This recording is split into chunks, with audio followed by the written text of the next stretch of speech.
Hello, everybody. Yes. I see you, Sulu. I see you. That's telling me I'm late. I'm actually 2 hours early. By the way, I'm Tony Craig. This is F1 Grandstand, and this is your Bahrain test, day 5, watch along. So you are in the right place if you are looking for all the data you could possibly want from all the cars. We've got obviously tyres are on, how many laps completed, last lap, best lap, gap between first and everyone else. Then we've got all of our sectors. Interesting thing you should know, if you see the blue dashes like you can see next to Verstappen, that means it's an outlap from the pits in sector 1. If you see the blue dashes in sector 3, that means it's an in-lap to the pits. If you see any little green dashes on the mini sector, that means that driver, that's his best time of the day through that mini sector. If anyone goes purple, then that is the fastest time of all. Then we've got the track just below us. We've also got what tells us what gear the cars are currently in, the current RPM of the engine, and their speed. So you can piece together, you know, how these cars and drivers are choosing to go around each corner. Are they going around in first gear, second gear, third gear? How high are they revving those engines? So yes, you're all in the right place. Wow, Kyle, thank you so much for your super chat, buddy. No comment, just showing support. Thanks, mate. I really do appreciate everyone's support, and thank you, Kyle. That is absolutely awesome. Brilliant. Thank you. First super chat of the day. So yes, I'm 2 hours earlier, actually, Sulo, than planned. I was going to come on at 2:30 because I was still under the impression that there was an embargo until the final hour of testing of us actually being able to get any footage. I was wrong. Turns out this week, the Formula One has been on the television, not just the final hour. So I have actually managed to rush back and jump on early to do a long stream so we can watch it together. Hey Anthony, I see you in there, buddy. Yeah, well, what is going out at the moment? Yeah, Max is out. Good. So let's have a little look at what we can see on the screen. So right now, Max is your fastest time of the day, and he's out on track. Now, the interesting thing to watch, if you've got the pictures on the television, great. If you haven't, and you've just got the stream, here's the things I think you should really take note of. As you can see, Hamilton, for instance, coming round onto the main straight. You can see Hamilton there, P13. If you look at how fast he comes down the straight, you can even see, is he getting to 12,500 revs? Does he hit the 8th gear? Yes, he does. He gets to 313 kilometers an hour. What gear did he take turn 1 in? Second gear. So you can see Verstappen, and then you look at Antonelli, first gear. What does that tell us? That tells us that the Ferrari, maybe, how they've done the ratios of that gearbox means that they're not having to put all that extra strain on the gearbox like we're seeing with every other team. But I think this is I think this is some good data what we've got here. And I personally got obsessed with watching who's on the straight and what gear they take turn 1 in. But Hamilton consistently taking turn 1 in second gear. I think that's good. I honestly think Ferrari are doing things well here. I think we're getting these early indicators. We know Alonso's still struggling for a bit of pace, but he's out on the hard tyre. Verstappen with a 1:33.4, but Norris, well, I mean, there's not even a piece of paper between them. Norris is 1,000th of a second slower than Verstappen. Hey, Nev, in the office today, just listening. Perfect. Get the AirPods in. Sat there, tapping away. I love it. I love it. And if you're watching, by the way, on the short stream, jump over to the main stream, because that way you get the full experience. You get to see all the graphics and everything else. Yeah, so this is actually good for us to take a little test. So, Anthony, when do you think they will show us their true colours? I think I'm hoping today and tomorrow. I'm hoping at least by tomorrow. Ferrari have revealed a couple of interesting things today, haven't they? We saw Hooked on Classics got the lurgy. I had it all last week or the week before. Ferrari's new wing design, their rear wing design looks brilliant. And on tonight's news show, I've got some video footage of it. They've got a full 180 flip on the upper part of their rear wing when it goes into straight line mode. And what it does, it's like, because it's convexed like a plane wing, it actually generates lift rather than, it's not zero drag. There's actually a little bit of lift. And they say, some engineers that are far cleverer than I, say it could be worth 10 to 15 kilometers an hour. So I'm interested to see how that little aerodynamic choice from Ferrari plays out. But it is interesting. It's very cool when you watch it. Like I said, on tonight's show, on the news show tonight, 7:30, I've got a video. You see it flip 180 degrees. They're the only team on the grid that have got that or are doing that. Sulu says the Ferrari flat from yesterday is made to guide the exhaust gases up to the rear wing. That's why the flat... now that makes sense. I couldn't understand why motorsport.com were relating it to recharging the battery. I was like, how the hell does that help charge the battery or keep the revs up? It's purely to generate more downforce. Cool.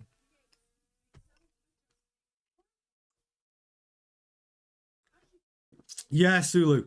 It rotates 270 degrees. It's supposed to reduce drag on the straight so much that it could give the Ferrari 8 to 10 kilometers more than the other teams. I mean, the thing is, if you've got zero drag, surely if you've got, like, if you look at the Ferrari wing, it's almost like a convex shape, like an aeroplane wing. So surely you're going to generate lift. Now, you don't want to generate too much lift, do you? Or just, I don't know. Because then you're going to lose grip on the rear tyres on the tarmac, right? So there's got to be that perfect balance. 133 is not a bad lap. Let me just remind myself, what was pole last year in Bahrain? Let me just check.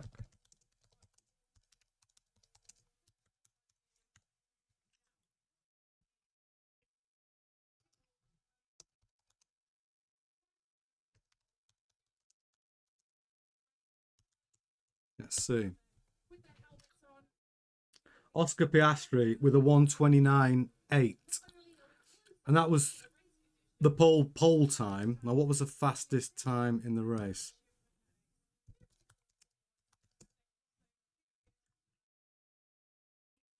The 1:29.8, and the fastest lap in the race was a 1:35. I can't be right. Can it? 1:35. I suppose it could. 4 seconds. Was Oscar Piastri.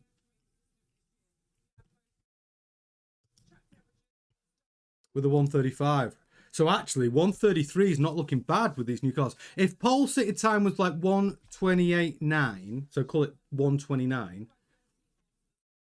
we're getting closer to where the perceived optimum speeds were for these 26 cars. So Max, yeah, that's a pretty decent lap. Hey, Dave Smith, is Oscar testing today? I think Oscar's out on track right now. No, he's not. I'm talking... Yeah, he is. Yeah, Piastri's on track right now. Yeah, so it was Norris this morning. And Piastri's out on track now. Norris, right. So far, at McLaren, Norris has been showing more pace than Piastri in testing. Just a little bit. But I would say Norris is showing early pace between those two. They're just showing the Ferrari wing, the full rotate. I mean, when you look at it, I mean, there's no other team on the grid that have thought of it. But you've got a completely different shape. It's not flat. It's a convexed, it's like an aeroplane wing. It's going to generate lift.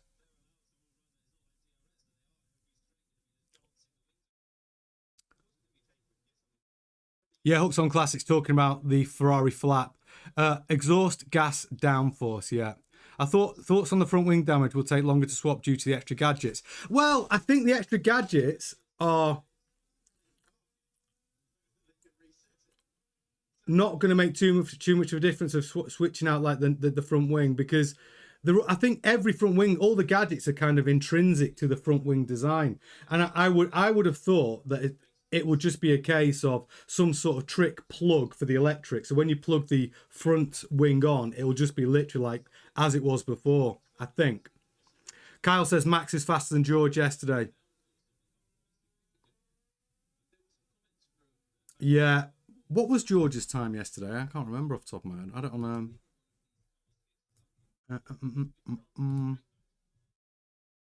Let me just check.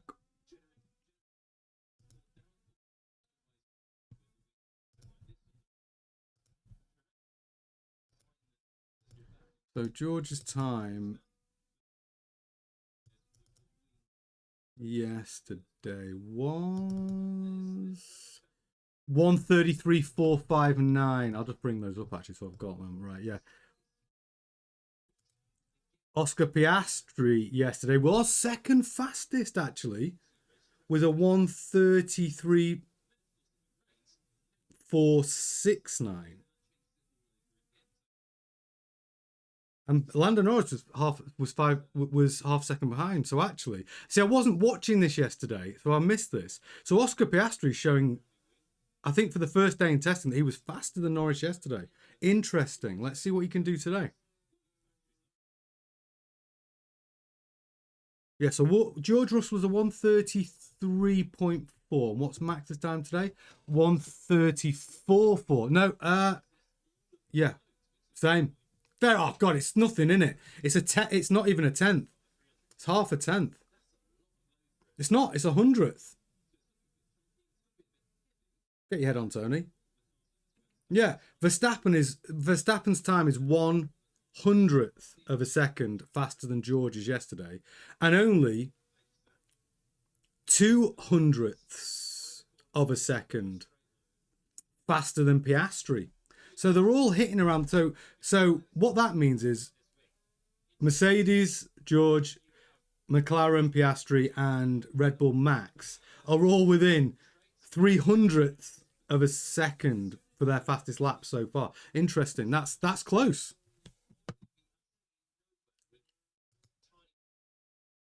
I mean, you might expect the McLarens and the Mercedes running the same power unit to be that close, but the fact that Red Bull's power unit is that close as well.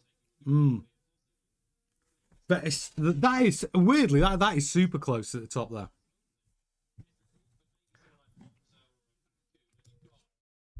So Norris is out in the C4s, Russell's out in the C3s at the moment. Hulkenberg in the Audi, 1.2 seconds off the pace. Now, that's an improvement for Audi. For Audi to be, when you think about Aston Martin, you know, the best they could do yesterday was to get with, you know, 2.5 seconds off pace. For Audi to be just 1.2 seconds off the pace in testing right now, I think that's good. Very good for Audi. Hey, Geothermocat, I see you. Sulu, yeah, so Sulu says something special is going on in Ferrari. Something very, very special. Another Ferrari domination here, like Michael's. Just this time, it's Leclerc and Hamilton just 30 seconds ahead of the grid. It might be. Look, I'll tell you what, Sulu, I think Ferrari look good. Do I think they're going to be super dominant? I don't know who's going to be super dominant. From the looks of it, I think you've got Red Bull, McLaren, Mercedes, and Ferrari at the front at the moment, which is sort of to be expected. They're the big teams. I felt Aston Martin might be making a bit more progress a little bit quicker than they are doing. They're out on track now, though. Alonso's out on track. Okay, so Alonso's quickest lap today is a 1:37.4, 4 seconds off the pace, which is the number nobody wants to hear at Aston Martin. Nobody wants to hear 4 seconds or 4.5 seconds off the pace again, I don't think. But that's where they are right now.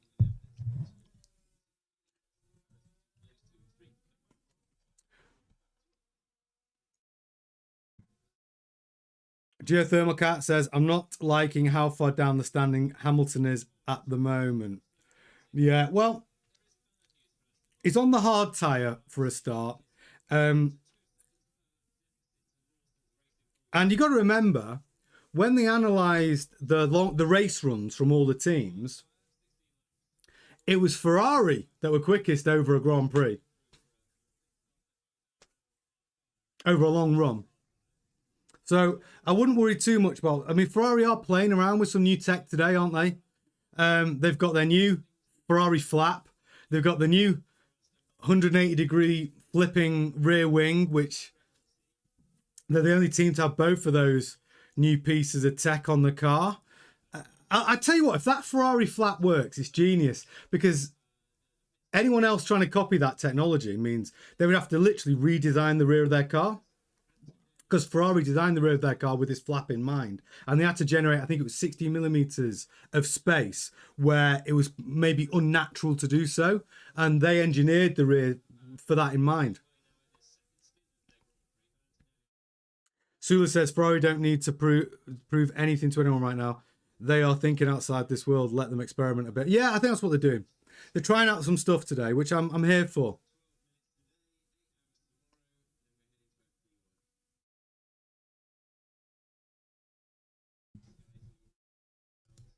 If you have just joined the stream, you're very welcome. Get in the chat, say where you're watching from. I've got my coffee, got my snacks. If you are watching this stream on the shorts feed, jump over to F1 Grandstand's main channel feed, because that way you get all the data, all the experience. We've got a lot of data on the screen for you to enjoy. Yes, Lita. How are you doing? I'm going to keep calling Aston Martin team as 4-second team until we get to us. Yeah, well, I don't think anyone in Aston Martin wants to hear that again.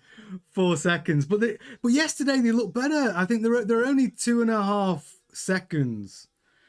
Well, not only. That's gigantic. But when you think they were 4.5 seconds, a massive improvement. I don't want to see them today down at 4.5 seconds slower.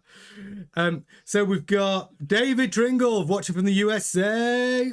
Brilliant. Kyle, Oklahoma, USA. So what time is it there for you guys? I don't know if it's late or early. I suppose if you're 8 hours behind. Senator McLeese, good morning. I am only one who is surprised that Lance Stroll actually predicted that Aston Martin is 4 seconds off the pace and not Fernando Alonso. Lance Stroll knows something about his cars. Well, I think Fernando probably got told, listen, please do not say anything negative about Honda.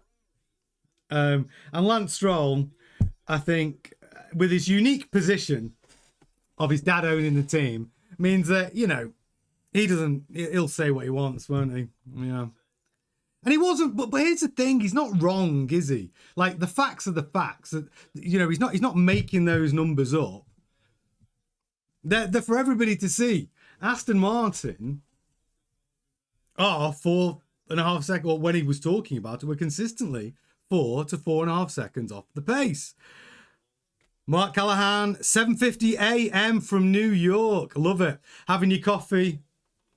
I love New York bagels. What's that place in New York where they do those like salt beef, like they're famous for it, like salt beef sandwiches or I can't remember the name of it. Amazing place. Queues out the door. It's the only place I could see a sandwich for like a $30 sandwich, man. Epic though. Yes, Sulo's in Bombay. 6:20 a.m. Up early. 6:50 a.m. for Kyle. Hooked on Classic says Daddy Stroll must have had an aneurysm when Lance said that. Well, I think he was furious. Did you watch the show? I think it was last night I was talking about it. There was a report that came out about Sky Sports presenter who said the same thing that I said, that Lance Stroll was absolutely furious on the final day, on Friday last week in Bahrain. And yeah, he did give that team a bit of a come to Jesus moment. I heard it from one of my friends on the paddock. He said, I had a little heads up about it. I talked about it. I think people thought I was talking nonsense. And then the next day, one of the Sky Sports presenters was in the press saying the same thing. So it was good. It was good information. But yeah, he went. Apparently, Lance Stroll went a little bit. Sorry, Lawrence Stroll had a little bit of a listen, guys. You got to come to Jesus. I've paid. You know, I bought you a new facility. I bought you a new simulator. I brought you a new wind tunnel. I brought you Adrian Newey. Like, you can't bring me a car that's like 4.5 seconds off the pace. Like, this is not okay. I brought you Honda. Jim Clark, hello. Just tuned in from the. Oh, are you in the Jim tuned in from the Costa del Sol? What are you doing there, Jim? Holiday or business? Jim's our resident F1 engineer expert. Very helpful. Very, very quick to point me in the right direction if I'm going off at a tangent with an engine. If I'm getting it wrong about engineering, is very useful. Valued member of our community, Jim. Oh, Alonso stopped on track. Yellow flag. What has gone on? What has gone on? Oh, Jim Clark, family home is there. Lucky you, living in the sunshine. Very cool. But what's going on with Alonso here? He stopped on track. He's out the car. Red flag. Hey, Gemma, queen of the chat.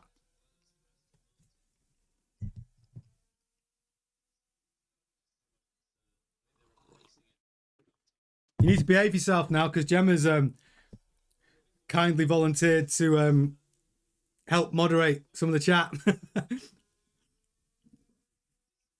I was going to force like other OGs like Kyle. I was just going to put Kyle in there. Kyle go, what? I'm a moderator now. But some of the OGs who don't mind doing it. You know what I mean? When you're online, because you do get the odd idiot. Hey, Grey Bush. Nice to see you in there. Semagalese says, Semagalane said, sad for Alonso, reliving his GP2 nightmares. Oh, I'm watching it now. What actually happened? Oh. That's weird. Oh. I'm watching it on, I think it's Gearbox. I think it's Gearbox. So ace of the race run simulation for Alonso. I think that's a Gearbox failure.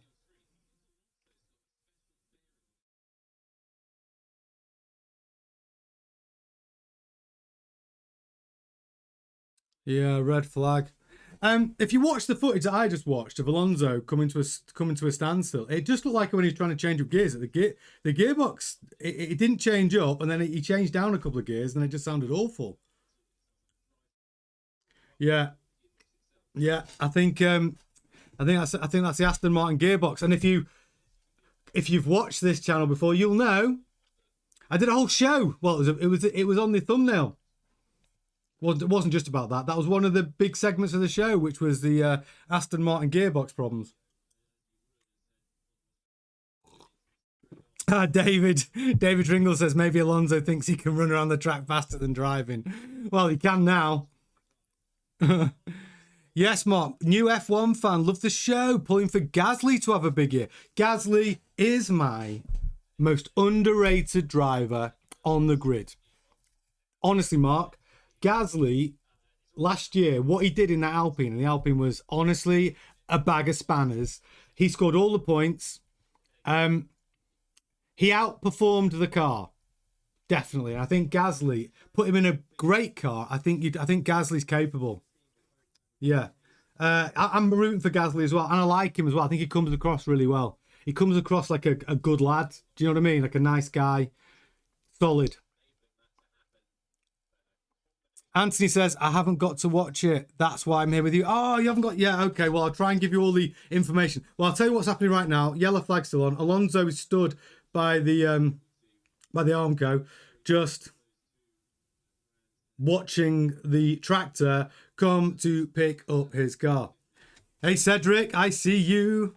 I'm new to the channel, only a few weeks. Love your content. Always watch you on my smart TV, so I don't always comment on your info. Cedric Marcella from South Africa, Cape Town. You are very welcome to the community, Cedric. Thank you so much for all your support, and I'm glad you get to watch it on the telly. To be honest, what we've got now with the data, the bigger the screen, the better, because I'm trying to cram all the data that you'd want.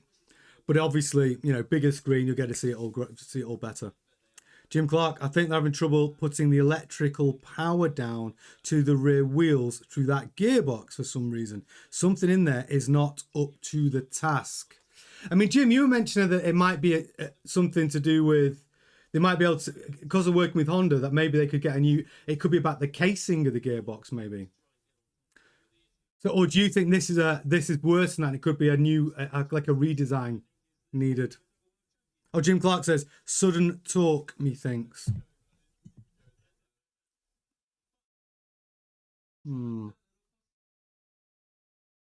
Well, they are stuck, and it has brought proceedings to a halt until they get that car moved.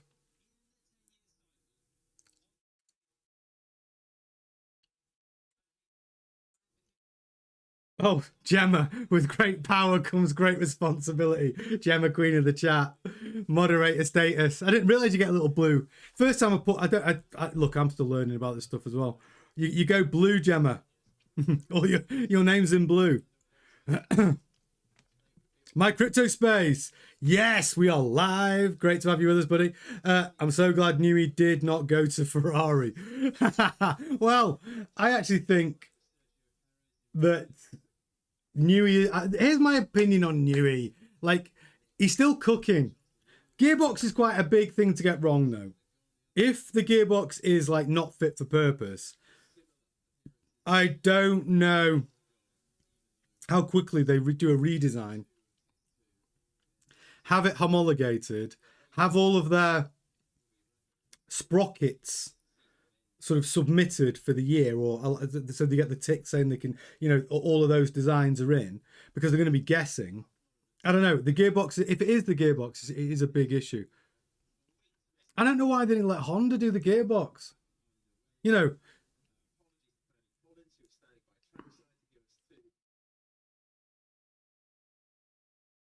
mods changed from spanners. Oh, why? Did the mods normally have a little spanner next to them? I know, I've never done it before. It's brand new. Gemma's the first one. She's the OG mod. Greybush says Honda engine wasn't revving as high as the others engines on the grid. Yeah, I've noticed that some of the teams last week were not going past 12,000 RPM, where this week I've seen quite a few cars go to 12,500 RPM. Because we've got that data on the screen here. Obviously, there's 0 RPMs. Oh, Albon's revving his car in the garage. So even when, if you look at the screen and you see the RPM going up, even when the drivers are in the pits, and if they're doing something in the garage, like revving the engine, we see that data. Jim Clark, I want a spanner. I like my spanners. Yeah. My CryptoSpace Ferrari are cooking new wing. I know. Listen, my CryptoSpace, I've got a video footage of that for later. Mods can be blue.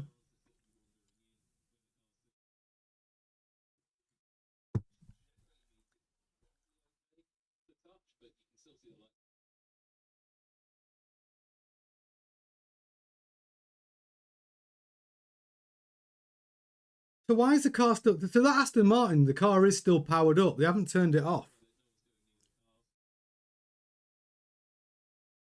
And all of the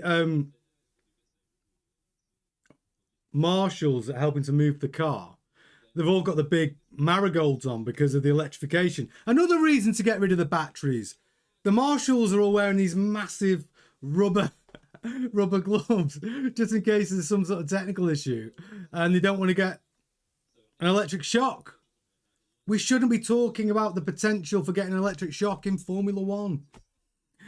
Lita, I remember when Gasly had troubles in Red Bull. Oh, no. And got demoted. I thought he could go to Merc. Now I want to see how Alpine progress with the Merc engine. Gasly can show his true pace. 100% agree. And actually, I think at Red Bull, I mean, he was so early in his career, wasn't it? And when a driver gets dropped after, how many races did he do? About 11, he did half a season, didn't he? Maybe 11. Was it 2019? And, you know, a lot of drivers wouldn't come back from that. But we've seen Albon come back from being dropped at Red Bull, being dropped down into the reserve driver role. Gasly being dropped from Red Bull. We've seen Liam Lawson get dropped from Red Bull. And each one of those drivers, Albon had a great first start half of the season last season in Williams. Gasly, I think Gasly and Albon have just improved with maturity. Their decision making is better. Unfortunately, I think for Albon, a mixture of technical failures and driver error. He did put that Williams in the wall a couple of times towards the end of last season. But overall, what I was getting at with Gasly is his sort of having to, you know, deal with it being dropped from Red Bull and then managing to stay in Formula One and then show his worth as a driver, but in a crap team. I think Gasly, if you stick him in a good car, I think it'd surprise a lot of people. And now, like you say, Alpine have got that Mercedes power unit. I'm sure Alpine are not going to be a P10 team this season. So yeah, it's his chance. It's his chance. Kyle says, just got my Apple and F1 TV set up. Now I can watch live. Yes, Kyle. Kyle says, why does it look like a body bag next to Alonso? He just ran over Lance Stroll. I'm joking. He didn't. Just before I get cancelled. I don't know what that is. I think it's to hold the marigolds.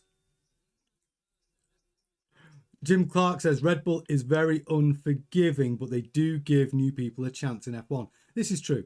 Got my chance in F1 working for a proper team instead of a supplier with Red Bull. Really? Is that where you started, Jim Clark? Red Bull? I think, look, Red Bull, we can't argue with their driver program. I mean, let's think. You know, they've got, if you think about all the drivers that have come through the Red Bull program, Verstappen, Vettel, Albon, Gasly. I'm going to miss a load of people here. Hadjar, Lindblad, Lawson. I mean, really, drivers that have come through the Red Bull program, we could, the way they're going, in another few years, you could have like 80% of the grid have come through the Red Bull program.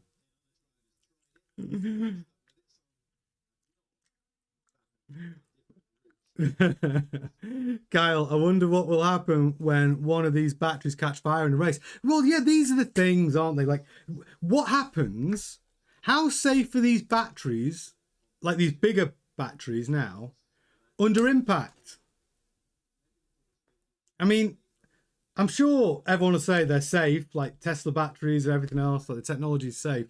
But until some unforeseen weird set of conditions happen which make them not safe, right? I don't know what those are, but something crazy happens.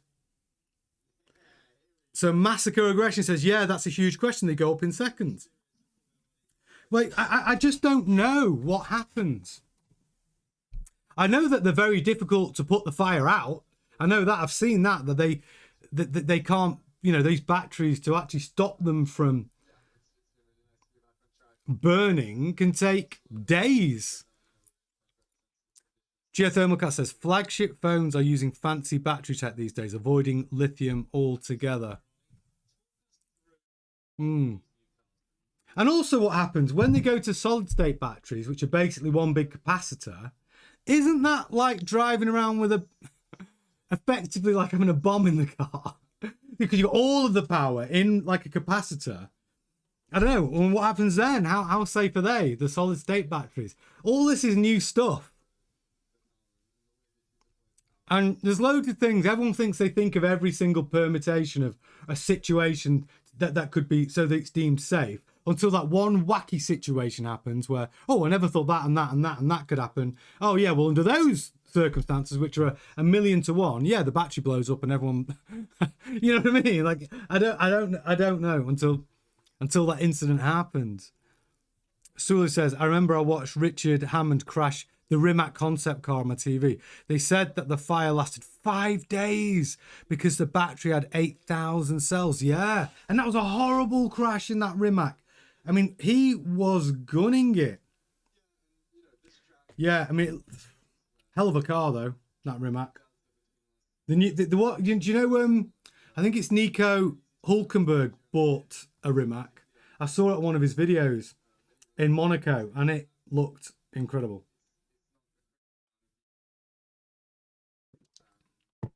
But yeah, I mean, if I had to have, here's the question. Obviously, I don't want an electric car. I'm going to tell you right now. I'm never going to get one. I wouldn't buy one. I don't like them. I don't want it. I like an engine. But if I had to have an electric car, I'd have a Rimac. To be fair, if I've got to do it, I'm going to take a Rimac. Greybush says, I think they should have gone for full biofuel before they went with batteries. I mean, I wonder why. Is it just because the hybrid tech was further on than biofuel solutions to be fully sustainable? Because I agree with you. And if everyone's listening to like us lot, fans, F1 commentators, you know, we all want the batteries out of Formula. Well, 99% of people want the batteries out of Formula One. And what Max said, I did it in last night's show, where his latest comments, where he doubled down on his comments about, you know, Formula One needs to be completely different to Formula E. And he said, you know, don't reduce the batteries, just get rid of the batteries. Let's just have a nice ICE, a nice engine, and let's go racing. And let Formula E have all the batteries and let them do what they do. And then let's have nothing in between. And I much prefer the simplicity of that. It's only complicated for the FIA because they've got different agenda, haven't they? They're all about the business. They're all about bringing in the big name sponsors, making sure that money's coming into Formula One. And if you're Audi, unfortunately, one of those tick box has to be, well, you know, we sell a lot of road cars, and the electrification part of Formula One is a major part. It's a major hook for us to even get involved. I don't even think that should be the case, though. I think if you're Audi, and if you build a normal internal combustion engine in Formula One, no electrification, and you win Formula One, I'm still going to trust you to build me a hybrid. You know what I mean? If it's about like winning on Sunday, buying on Monday, which is what Enzo used to say, win on Sunday, they will buy on Monday, right? Well, if Audi won Formula One, regardless whether it's a hybrid engine or whether it's full petrol engine, people will still go and buy your cars. Don't worry about it. Yeah, David Tringle says, does the crash test also test the batteries? They've got to have done some form of impact test on the batteries, right? Have to.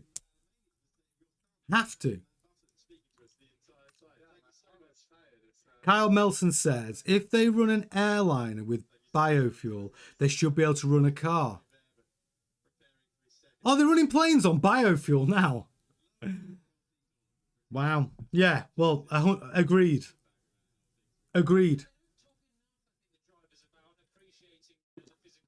Yeah, 100% agreed. NASCAR, Kyle says NASCAR has biofuel. Well, if NASCAR can use biofuel, then you know they're running. What is it? If it's is it a V8 in a NASCAR? Aren't they all running V8s?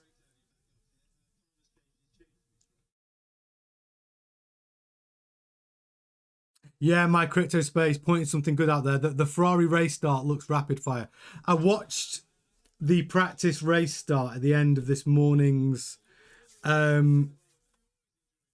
session, and the Ferrari got off quick. The Mercedes, loads of wheel spin, but the Ferrari got off quickest for sure.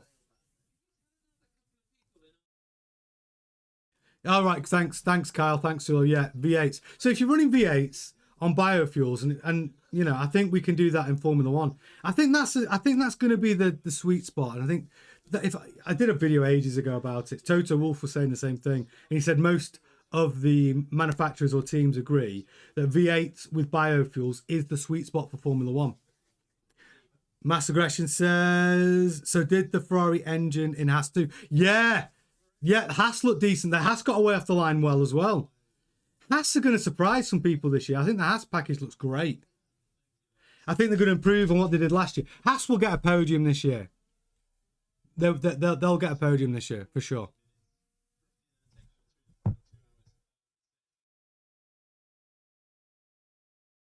So if you have just joined us, make sure you smash a like on the video. It makes a big difference to the success of the stream. And also, let me take you around the screen so you know what data you've got to hand. Obviously, you got the track there just below my chin. You can always see where the cars are out on track. Where you see the little green lines on this track, that is the active aero positions on the track. And when you look to the right of your screen where you've got all this data, you've got all of the drivers, then you've got all the tyres that they are running, how many laps each driver has completed in this session, what their last lap time, or whether they're in the pits, their best lap time, the gap between each driver and first. And then we've got our sector times. And just to break those down for you, where you see the little green dashes, the sectors are broken out to mini sectors. Where you see the green dashes, that is that driver's fastest time in those mini sectors. Where you see the blue lines, like in sector 3, that means the driver is coming to the pits. That's an in lap. When you see the blue dashes at the beginning of sector 1, that means it's an out lap from the pits. And if any of those mini sectors go purple, like Kimi Antonelli's has just done on sector 2, it means he has gone fastest of all through that mini sector. Then you've got what gear the car is in. Then you've got the RPM that the engines are pulling. And then you've got the speed of the car. So there's a lot of data on there for you. And like if you look at Hamilton going down the straight, this is the thing I like to look at. Hamilton's coming down the main straight, over 300 kilometers an hour. Look what gear he drops down in for turn 1. Gear 2. Now watch Hulkenberg. Hulkenberg's time. He hits... Oh, he's backed off, actually. He's backed off, but he no doubt will go down to first gear for this corner. No, Hulkenberg kept it in gear in second gear as well. Most cars are hitting that Ocon in the Haas. So he's running the Ferrari power unit. Let's see what gear he chooses for turn 1. Ocon, second gear.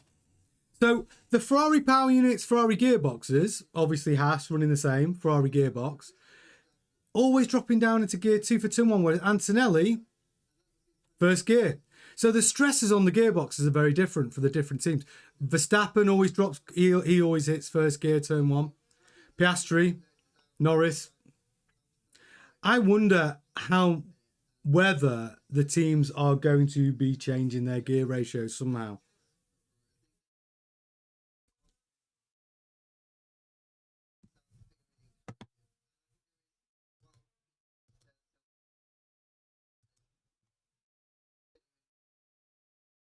Lewis 138.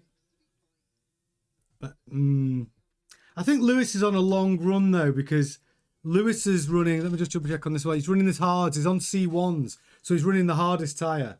So he is going to be... So actually his pace doesn't look too bad now. You know, he's doing a long run. He's done 35 laps on the hardest tyre, on the C1s. So he's not looking too bad. Yes, Greybush, almost 10k.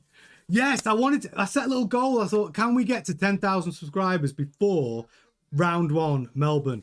I hope we can do it. I hope we can go into the season with 10k.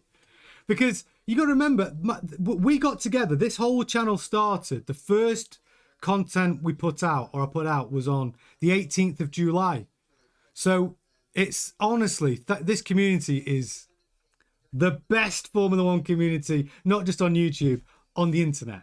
It's an amazing, and I love it. I absolutely love it. I'm so grateful that we've got this. It's brilliant. But yeah, nearly 10k. Well, I say that. I don't know what we're on, actually. What are we? What are we actually on? I know we just gone over 9. We just went over 9K. Oh, yeah. So we're at 9,033. So we still got a way to go. We've still got another 967 subscribers needed for 10K. I hope we can get them. I hope we can get them in the next couple of weeks. I do.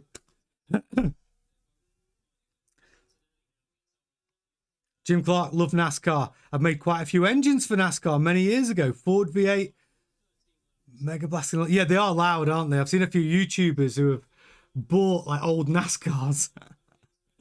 Highly recommended watch from Daytona to Le Mans. Is that a documentary? Is it on Amazon? Or is it on YouTube?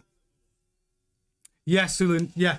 9,033 subscribers we've got at the moment. So it'd be great to get to 10,000 before round 1. I'd love it.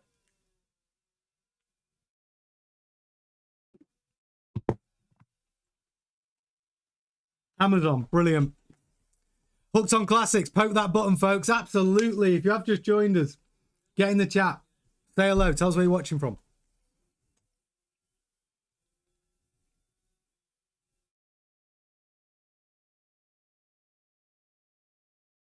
Verstappen's improved. What's he just put up? Oh, yeah, I'm watching his fastest lap on TV right now. He's gone a 1:33.1. He's found another 4 tenths or 3.5 tenths. So I'm watching Verstappen do a lap now.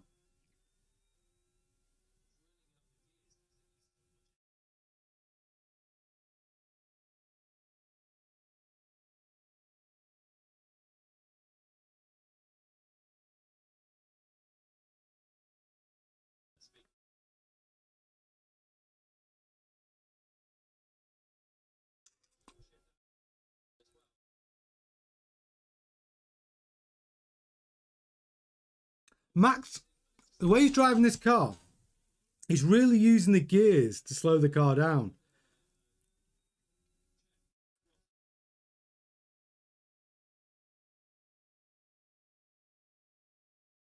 I mean, it's bouncing a bit. None of the cars that have to go down to first gear to take the corner look comfortable with it.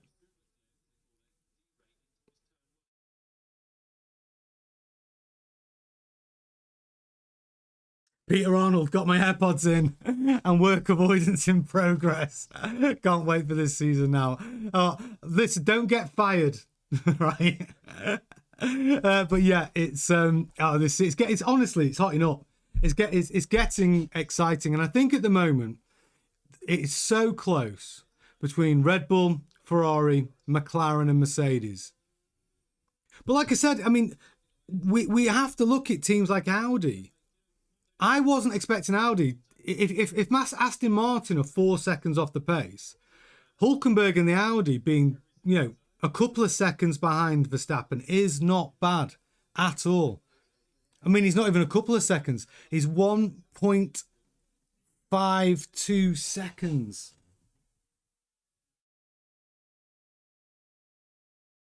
I think Audi are the dark horse for me. Though Audi set their intention. Did you watch their launch event? They were so bold. We want to win the F1 constructors title by 2030. That's 4 years. I mean, that's a bold goal. But yeah, I think Audi are going to be better. I think Audi are going to bring some pace, bring some heat. And I think Cadillac, I wouldn't worry too much about Cadillac being at the back at the moment. I think Cadillac's upgrade program is going to be, I think it's going to be fierce. I'd say Cadillac by the end of this season will be so far ahead of from where they start the season. Kyle says Ferrari is faster this year because they can slow the car down without using brakes. I'm sure we all know about Lewis Hamilton's brakes exploding. Ah, Kyle. Yeah. Hopefully their brakes are better this year. But they have done a lot of full race runs with this Ferrari engine, haven't they? And it's looking good. And they are the fastest over a full race distance so far. Lita says, I really hope this is Ferrari's year. I can't deal with the heartbreak anymore. I think there's what 30, 40 million tifosi which would agree with you. The pride of Italy.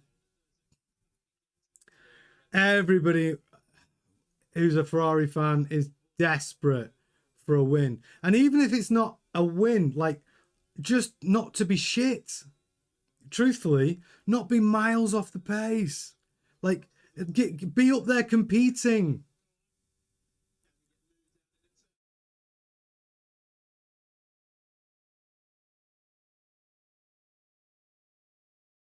Hulkenberg's on a lap here, you know. He's gone fastest through some mini sectors in sector 1. So he's had some fastest personal bests in sector 2.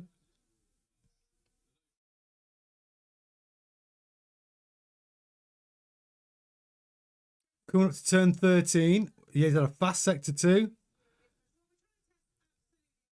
Fastest first mini sector in sector 3. He's gone fastest of all in the second mini sector of sector 3. Audi, this is an impressive lap. Let's see where he ends up. Can he improve? I don't think he's going to be fastest of all, but he's going to improve on his time, I think. He has improved. He is just 8/10 off Verstappen's time in the Audi. That's a 1:33.98. That's a great lap from Audi. Impressive. He's only a 10th slower than Antonelli. Yeah, the grey Audi blends in with the asphalt. Not a fan. You see, I wasn't a fan of the Audi livery when I first saw it. And I know what you mean. When you look at it front on, I don't know what it is about the paint on the nose, but it almost does go like the same grey as the asphalt. But when you look at it from an angle, I think it looks better. Oh, Hooks on Classics doesn't like Audi's air scoops. Not a fan of the Zero Pod. Seems to be working though.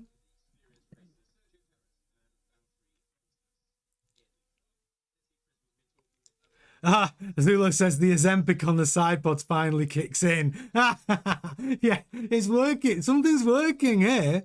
Like Hulkenberg in the Audi to be in the top 5, even though it's testing, it's impressive to do a sub 134. Lita says that was a waste of Vettel's talent, wasn't it?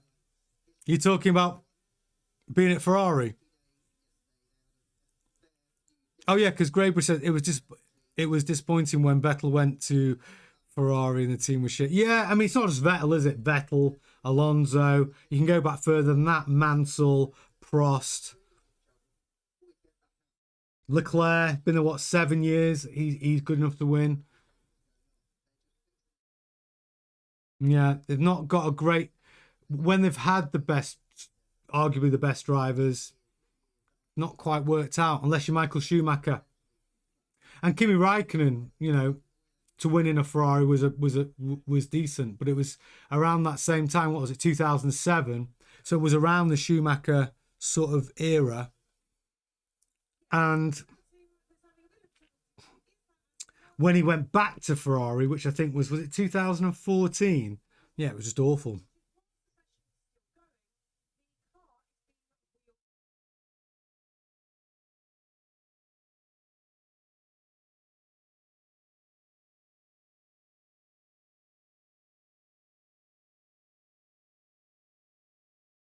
Yeah, Newey's car is in a body bag. What? Why have they bothered? They're covering it up so no one can see what's on the car.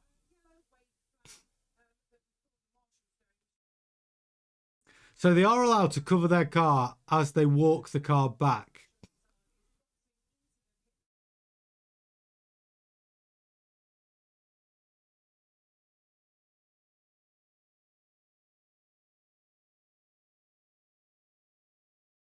I'm not sure we'll see the Aston Martin again today. I mean, we might do.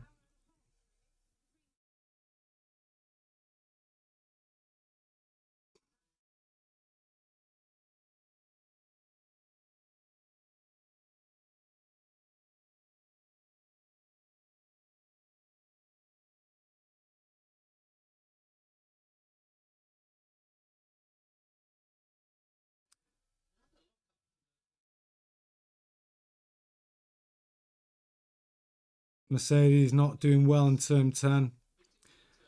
That's a flat spot for Kimi Antonelli.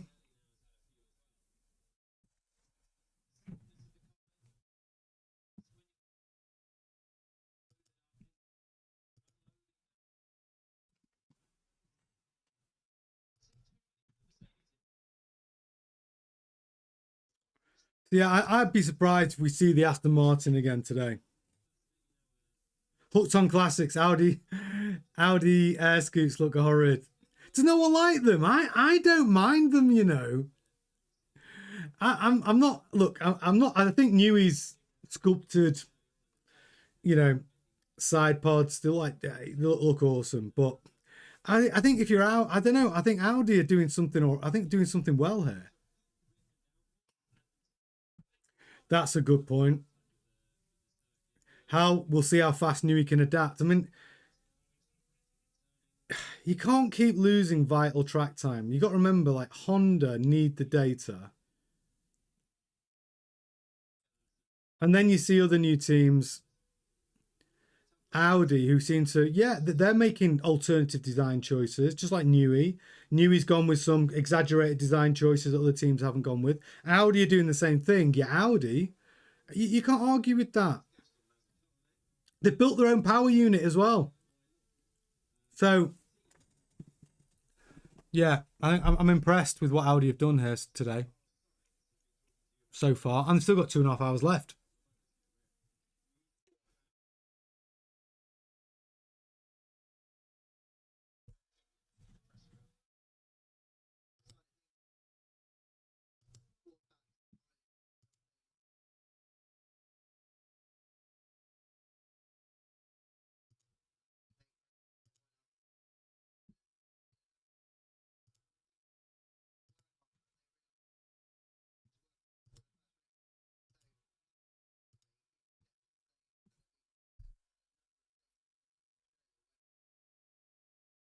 We haven't seen a lot of pace actually from Alpine. I mean, I would like to see a couple of quick laps from them.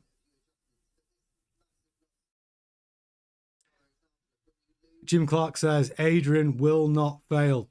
He used to be boss. And I know very well his massive knowledge. He will sort it. In fact, I'll bet my life on it. He's forgotten more than most will ever know. Yeah, I think Newey's ambitious, and I think sometimes with ambitious plans, it can take a minute just to get it all dialed in. And there's so many moving parts, isn't there, with what they've done this year. They're building a gearbox themselves for the first time. Brand new power unit. They've brought in Enrico Cardile for chassis. They've got Andy Cowell to help with power unit integration with Honda and Aramco. They've got new facilities. Like, there's a lot of things going on. And then Adrian Newey decides to be team principal as well. That's the only thing I would say if I was Newey. If I'd say there was probably something he didn't need to be, was because he is an owner, right? So why does he need to be TP and deal with the media stuff? I think that's the one decision I would have questioned. I think bringing in a team principal to take the pressure off Newey to design the car, and then behind the scenes he's still a team owner. He still calls the shots, right? But just have somebody else to do the razzmatazz bit.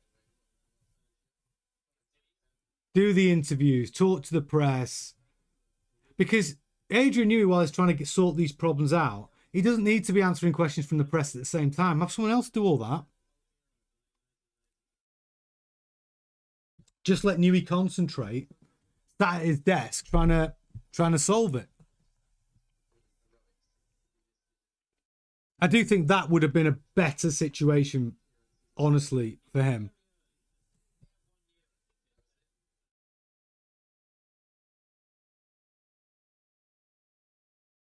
Kyle says he should have gotten Horner. Well, that would have. I mean, I don't know why that deal fell down. They were having conversations, weren't they? But why did it fall down? I think it came down to equity, control, the usual stuff, the usual power struggles. But I actually feel that any reasonably competent team principal would have been better than no new team principal. Well, than Adrian Newey taking that extra stress on. It's different when things are going well. If Adrian Newey had got it right straight out of the box, Aston Martin got to Barcelona and it looks great. Honda are happy. They got loads of power. Gearbox looks great. They're not 4 seconds off everyone else. Then I think, Adrian Newey being team principal under those circumstances, it's fine. It's just because we're seeing that there's a lot of work to be done. And there's a lot of scrutiny on the car. And I think it's the worst time while you're still cooking to have people looking over your shoulder and why is this not working? What's going on? That's just what I think. I mean, I don't know who I would have put in that role. Maybe Andy Cowell could have stayed in that role. But I know they were having arguments, weren't they? Andy Cowell and Newey were having some arguments about what the correct direction is for 26. Cowell wanted to focus more on power units, and Newey sort of went down the aerodynamic role because you've only got a certain amount of resources within a team. You've got to allocate those resources, and I think Cowell was unhappy the way he thought they should have been focused on other areas. But obviously Newey owns part of the team. It's always going to be his decision. And you got to back him because he's the MVP of Formula One. Most decorated individual in the history of the sport.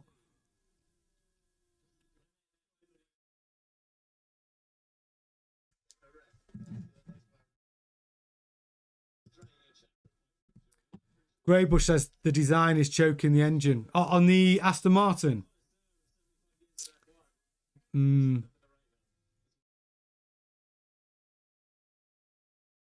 Oh, Greybush says Flavio not even supposed to be there. And the design is choking the engine. I think it was choking the engine last week. When it was overheating, in Barcelona. Well, actually, no, it was first week of Bahrain. When it was overheating in Bahrain. I'm guessing they must have solved that, though, for this week. But I don't think that's the issue. I think the new big issue that's been reported is all about the gearbox. I saw a little bit of... Somebody had done some sort of secret filming of Alonso and Adrian Newey sat outside the front of their motorhome, if you like, the hospitality of Aston Martin. And you just saw Newey, with his... he looked stressed. He did not look happy. And it was him, Lawrence Stroll, Fernando Alonso all discussing something. But Newey did not look happy. Lita says if the hype is valid, Merck might dominate first half of the season and Alonso has no time to wait for Newey to get it right. Well, no, Alonso did say he feels fitter today than he's ever felt. He feels he's in really good physical shape. And he also said, Alonso, in his interview, this particular interview, he said that he feels that because of his many, many years of experience in Formula One, that actually it's going to work in his favour for these new regulations because he thinks he's able to adapt quicker. Could be true. I do back Alonso to give him a car. I think he can be super competitive. Yeah, Hulkenberg's got a big smile on his face.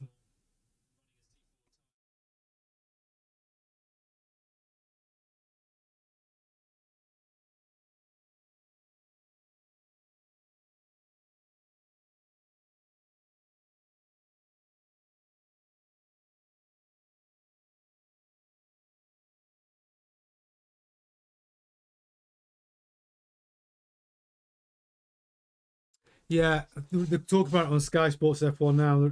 That lap time from Hulkenberg's Is it a showtime, as they call it?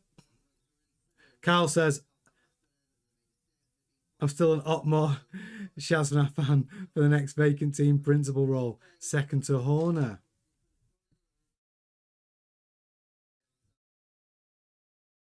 I don't think with Aston Martin, I think Newey's, I don't think he's going to give up that job. But, and actually, if we just, here's a good question. If we were talking, before we'd seen any of the 26 cars, and we were talking about team principals, whose jobs, on the line, I honestly went into the season thinking, like, because of all the reports, that Fred's job, Fred Vasseur was most likely to be the first out the door. But the fact that he's, so far, the Ferrari's looking good. He's done a good job on this 26 car so far. I don't know, which team principals most likely to be replaced, would you say, out of all the team principals? You've got to say, Bonotto, I know he's not a TP, but, and Wheatley at Audi look like they're doing a pretty decent job. You could argue, if of a small look at who's doing the best, you could argue that purely as a team principal, Aston Martin seem to be the ones behind the curve. So if you're thinking, oh, which team principal's not got it right? If you had to do a snapshot right now.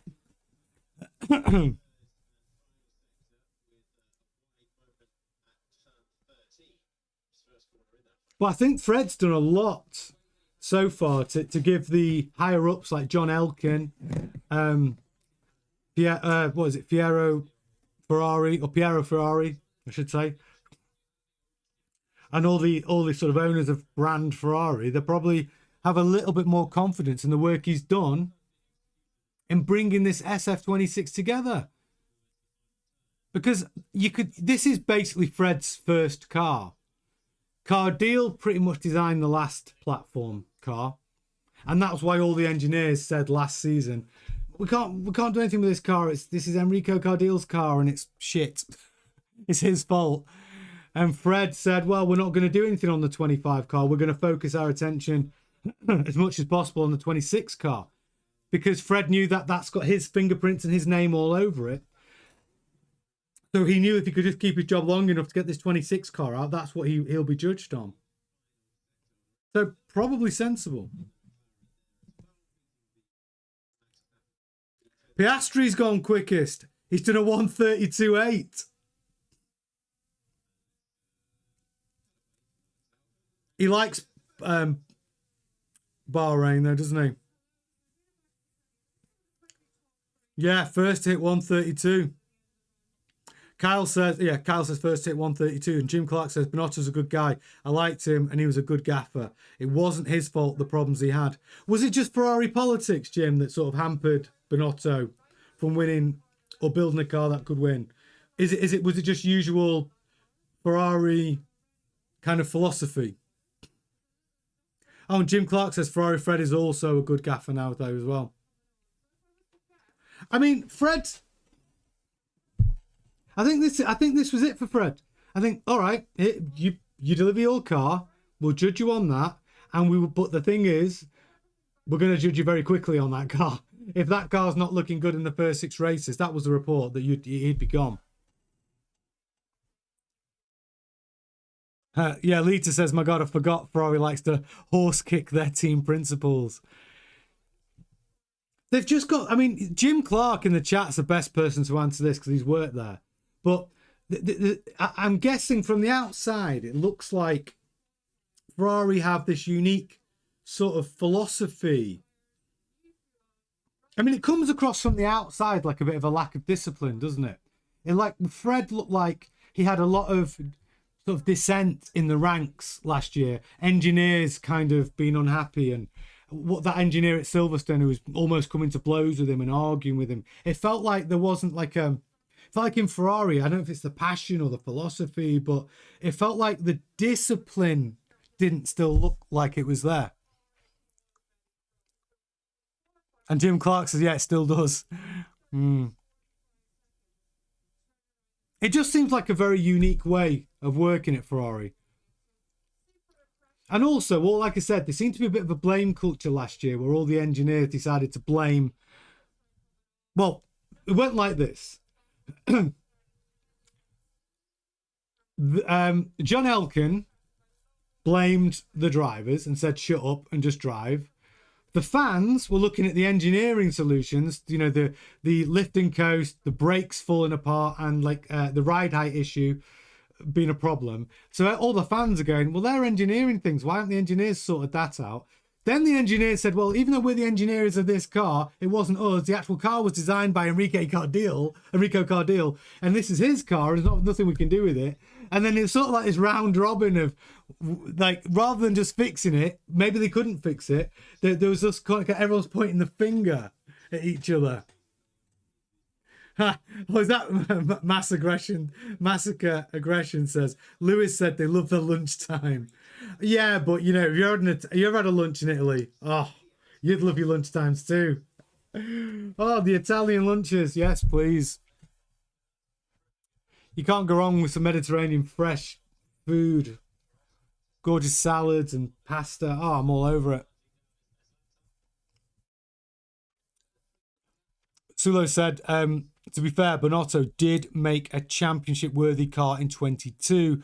Just the development toppled it over. Yeah. He got closest in recent times, I think, to building a car that could win.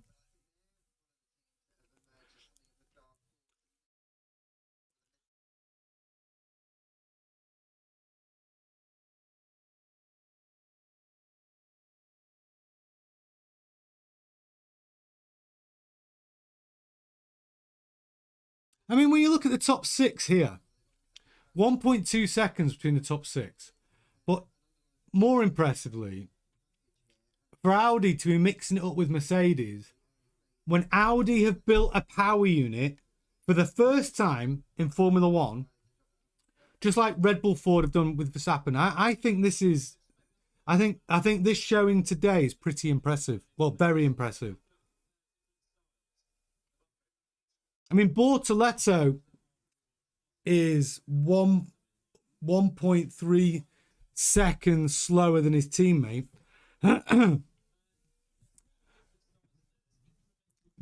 I don't know what tyre Bortoletto was on, actually. Hulkenberg was on the medium. Hulk was on the C4, actually. That's soft.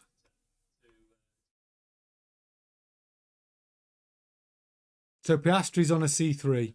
Verstappen's been on a C3. Norris on a C4.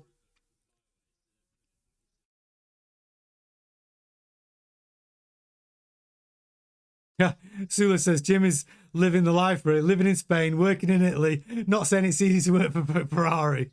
Yeah, it's a great life. Jim Clark says it is. Get this: a boss of department takes in a new guy.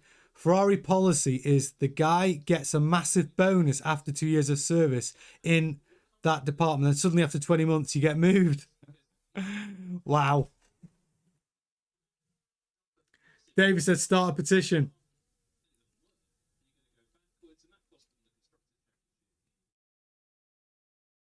I tell you one thing I'd like to petition. I would love every F1 fan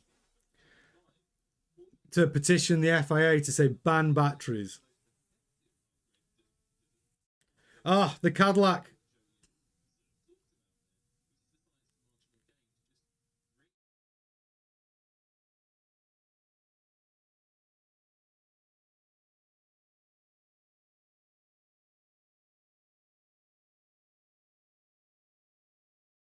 I do like that Cadillac livery.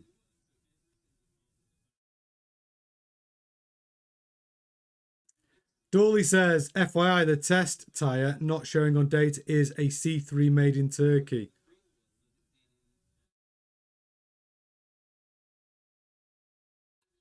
Yeah, some of them are running C4s as well. Dawley. Hulkenberg was on a C4 there. Excuse me. But thank you very much for your comment. Sulo says, Ferrari must be, mentally exhausting, but keeping that aside, always been a dream of mine. to work in Maranello. Look, the thing is, the Ferrari dream is there for everybody, isn't it? Like, if you're a young boy, you know, you've got a Ferrari and a Lamborghini on your wall, maybe a Porsche, right? But Ferrari for me was the car you'd want as a kid. Oh, it's the car I'd want now if I could afford it. And if I was a Formula One driver, I would want to, you know, I'd want a good Ferrari. I want to drive for Ferrari. And if I'm going to win a world championship, the dream would be, the cherry on top would be doing it in a Ferrari. Like, there's that romantic feeling. And I'm guessing if you're an F1 engineer, there's probably a part of you that goes, I'd want to work at Ferrari at some point. There's just something about brand Ferrari. As much as we know the problems they have there, as much as we see it play out time and time again, Ferrari's the romance, isn't it? I mean, it's why Leclerc's probably stayed there so long, because he wants to win a World Driver Championship, but he wants to do it in a Ferrari. Now I think he's got to the point where, look, if it's not looking like it's going to be Ferrari, then I'll go somewhere else to win. But he's given it 7 years. Sula says, I had a bunch of Ferrari posters all over my bedroom wall as a child. I went as far to change all the wallpapers on my device to Ferrari-related things too. I'm going to Maranello to see. Oh, you're going this year to Maranello to see Italy. Brilliant. Hooked on Classic says, must be the water. Dolly says, light BOR tyre T, C3 made in Turkey. Sorry if I wasn't clear. I mean, interesting conversation, tyres. Pirelli still haven't finalised their tyre compounds. They are allowed, when they see it play out in the races, they're able to change and tweak their tyre compounds throughout the season, which is why when they measure the weight of the cars now, they measure the weight of the cars without the tyres on, because they said, as Pirelli developed the tyres, they didn't want those new compound tyre weights to interfere with the weight of the cars. Reevesy's in there. Was watching Up to Speed earlier. Max was speaking about the latest car and the new year. Worth a watch. Brilliant. Yeah, I'll find it. I need to find his latest interview. His interview yesterday was funny. Jim Clark, I'd like to petition the FIA. I want a special camping area and mini grandstand at the British and Italian Grand Prix for employees of the teams. Only bigwigs and sponsors actually get tickets. Really? Yeah, so the people who are actually doing the work in the factory get sod all. Yeah, it's a real it's a real experience being at the Grand Prix, isn't it? I was lucky enough to go to Silverstone, and as a guest with Marussia, actually, and and we were in the BRDC, the British Racing Drivers Club, with all them guys, and honestly, one of the best weekends I've ever had in my life. It was brilliant. It was brilliant. Really, very, very cool.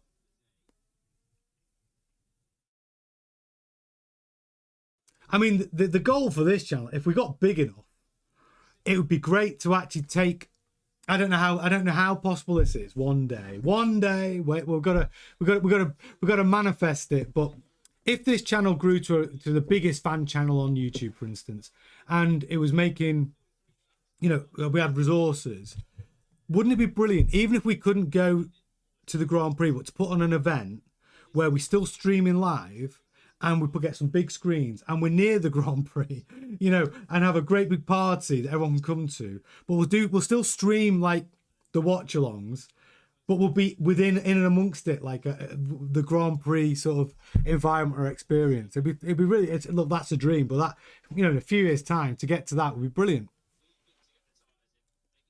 But I do think it's unfair that the people in the factory don't they have like a lottery system, Jim, where. Because if there's 1,000 of you in the factory, don't they go, listen, there's 20 tickets available, and they give them out to people so everyone gets a chance to go. They should. Sula said, my dad told me earlier, if I get 92% in my exams, he would take me to Monza Grand Prix, working towards it. Hey, that's all right. 92%, you can do that. Sulo, you can do that. You can get that done. Trip to Monza, baby. Dolly says, so long as I could bring my dog, I'm up for it. Yeah, exactly. Dog's welcome. But we just, what we could do, we could do like an event, like you know, like you have like music festivals. We could have a little Formula One festival, thinking about what Jim said, where we find like a place to take the whole campsite over. Everyone goes down, set up some big screens, and we can follow the practice. We can follow the Grand Prix, right? And we have our own party, our own event. And I can do the live stream for the watch-alongs, and people can come in and out. And you could really have a Formula One festival. You know what I mean? Do you get what I'm trying to say? Like a weekend where, you know, we just take over a whole campsite. Yeah, Jim's got to come. But that's how we do it. And then everyone can get a ticket. And we just sort of have our own F1 Grandstand Formula One weekend. And just make it brilliant. Bring your dogs. Bring your friends. And we welcome. Look, these are the ideas that percolate in my brain. I've got a lot of ideas that I'd love to do.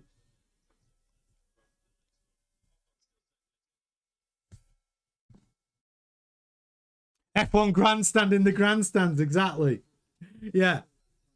Sponsoring a grand, have our own grandstand for all our people. Yeah, it'd be brilliant. Christina says, what's wrong with Ferrari today? They're running long runs, so they're running on the hardest tyre. So Hamilton's done 43 laps. They're running the hardest compound, so they're not really going for quali times. I wouldn't worry. The good news about Ferrari is we watched earlier on today a simulated start sequence. Ferrari looked the best. And Haas looked great as well. So there is still some good news. And did you see, Christina? Have you seen Ferrari's new trick rear wing? It's very cool. Ferrari got a new rear wing design which flips over 180 degrees. It looks cool, and it basically generates, I would say, lift. It's like because underneath of the wing is a convexed shape. It's quite interesting. We've got it on tonight's show, actually, on the news show tonight at 7:30, the Daily News. We've got some video footage of it. We'll be talking about it then. But Ferrari still look pretty good. I wouldn't worry. They're just out on the hardest tyre. They're on the C1s. I mean, 4.5 seconds is quite a, you know, it's a big difference from the C3s. Piastri's done a 1:32.8. Who's sandbagging? Who would I say is sandbagging today? Well, I don't think... I mean, I've always thought Mercedes are holding back a little bit because of the controversy they're in at the moment. But now that's kind of been... There's a roadmap out of that for them. Which, I talked about it last night. I'm sure you saw it on last night's show. But Mercedes have had the best result they could possibly have with their compression ratio trick. So they're still able to use their engine. They're still going to be measured at ambient temperatures for now. And so there's no penalty for running their engine. They're just going to change the way they test the compression ratios from August, from Zandvoort. Dawley says AMR are sandbagging during the 2026 season. Come on. We're not. I believe that they've got it. I mean, look, there's going to be big improvements. I'm expecting them to be some improvements tomorrow. Dawley's funny though. Dawley's funny. Ollie Behrman out in the Hassies in the top 10. Colapinto. Lawson running on the C2s, 4 seconds off. That's actually not too bad. Lawson to be doing sort of 4 seconds off the pace on a race run on the hard compound. done 73 laps. That's not too bad. Anthony, I'm waiting to see how Max blowing away when he puts his foot down. I think Max is going to come out with some quicker lap times before the end of the day.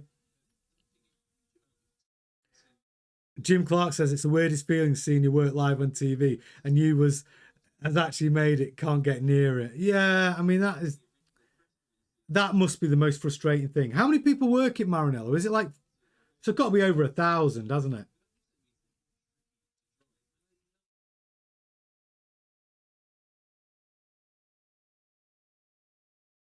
Yeah, I'd find that frustrating.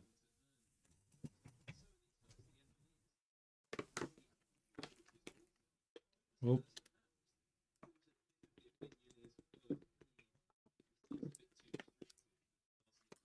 Sulu says, improvements only if the whole team work together. I want Adrian and Honda to work together, both compromising a bit for the best, not Adrian overpowering Honda. I think Honda, like, Koji Watanabe basically said that Adrian Newey is, I mean, without saying these words, but he hinted that Adrian Newey is quite a difficult person to work with from his exacting standards, but also a brilliant person to work with because of the way he sees things and his engineering brain. So, but I think that's what happens sometimes.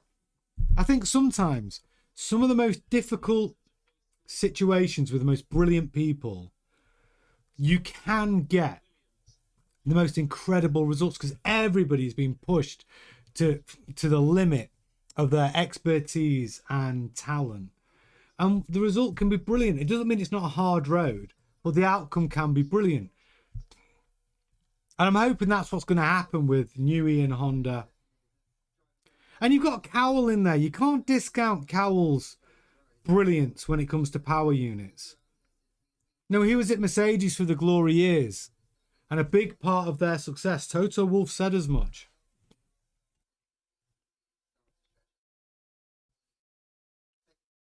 Lita says, I have less faith in Honda. Alonso is silently boiling inside. Are you saying that because of the way he was driving the Aston Martin yesterday, Lita, when he was driving it like a rally car? You could tell he was frustrated in those moments. Rallying it around the track. Yeah. Sliding it about. I know.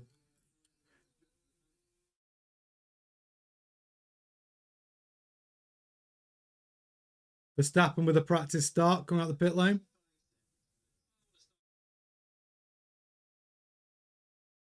So Jim Clark's clearing up how their staff is, how many staff they got Ferrari. So around 750 in the race department, 6,000 more building the road cars and other projects. Ferrari also make medical titanium implants like hips and titanium implants for when bones need pinning together. Do they? I didn't know that.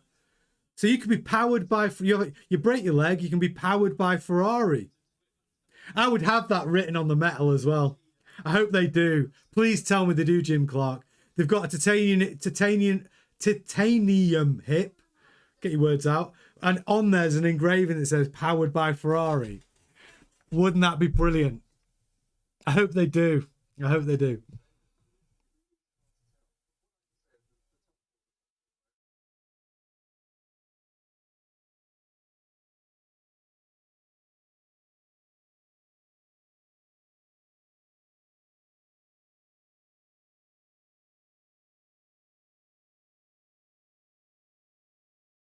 So Jim Bowles just talking on Sky Sports F1 saying the top four is the top four.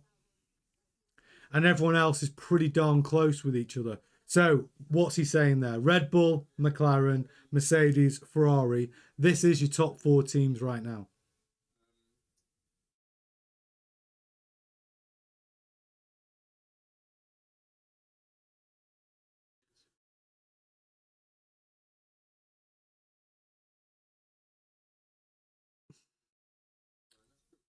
James Vole still pushing their virtual track test that they did instead of coming to Barcelona, saying it was a good thing. All right, Jim. All right, Jim. You should have got to Barcelona. I'm sure it would have been better.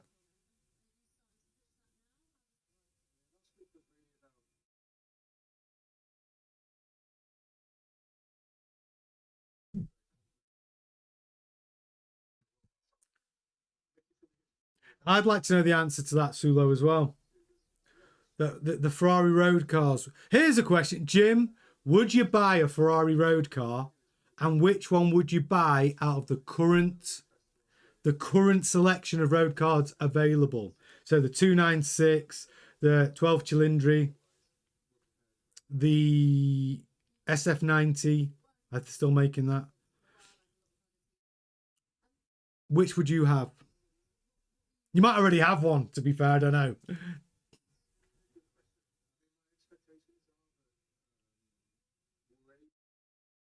We should have a segment on F1 Grandstand. Ask Jim. We need to get him on the show.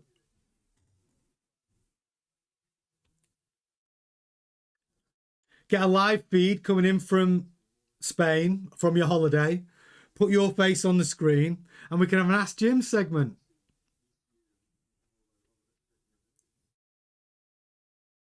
I think this community would love it.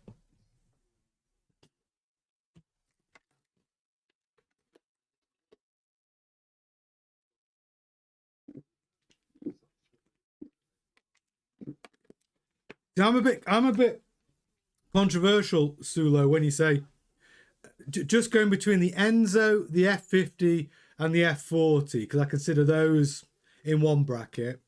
The Testarossa I consider in a different bracket, right? So between the Enzo, the F50, and the F40, I personally would still choose the F40. That's the car I had on my wall, and it's the rawest. Yeah, but I agree on that Hooked On Classic. The F355 Berlinetta manual gearbox. Optimum. Oh, do you know what? If I bought a really raggedy one of those, like a really knackered one, I wonder if Jim could rebuild it and make it concourse for me. You can't get the parts though. I saw a guy who bought a 355 saying the little lights at the bottom of the bumper, no one makes them. So if you get a stone in one of those and they break, that's it. You can't get parts from, but the 355 is, I love the 355. Has to be manual. Has to be the Berlinetta, the hardtop for me.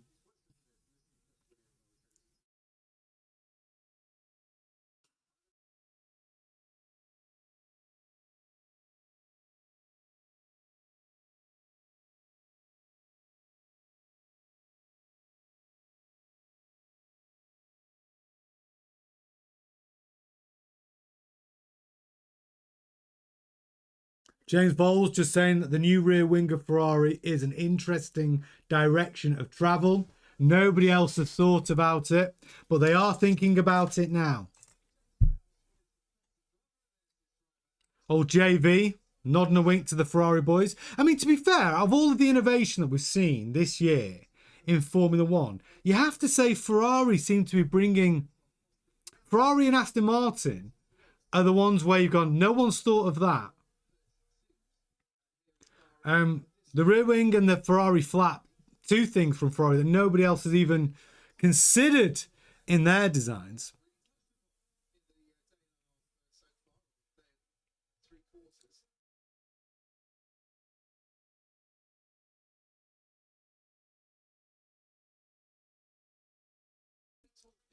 Verstappen, no, not on a good lap.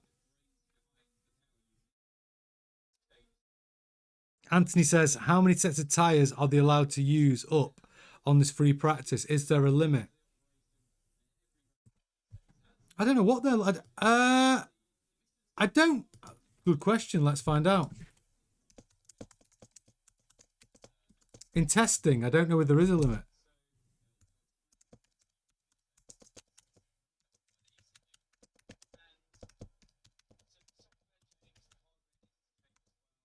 I don't think.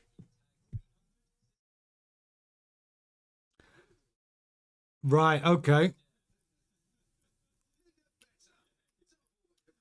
So there is a limit. They're allowed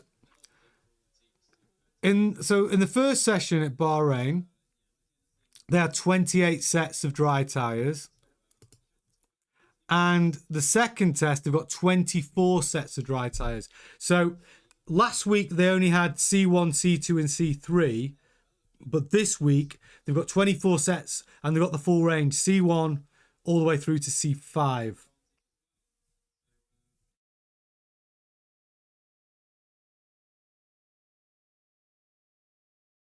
But there's no limits on the amount of miles or laps they can do.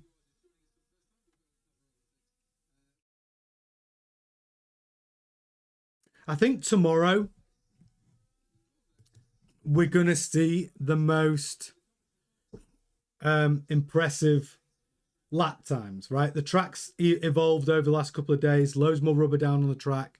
And I think tomorrow afternoon, which is when we'll be streaming again, I think all of the sort of sandbagging, if it's going on, will be, I think it'll be revealed. So coming towards the end of this what we did today, like from 12:30 GMT tomorrow onwards, I think we will see the most impressive lap times. I would like an update on the Aston Martin though.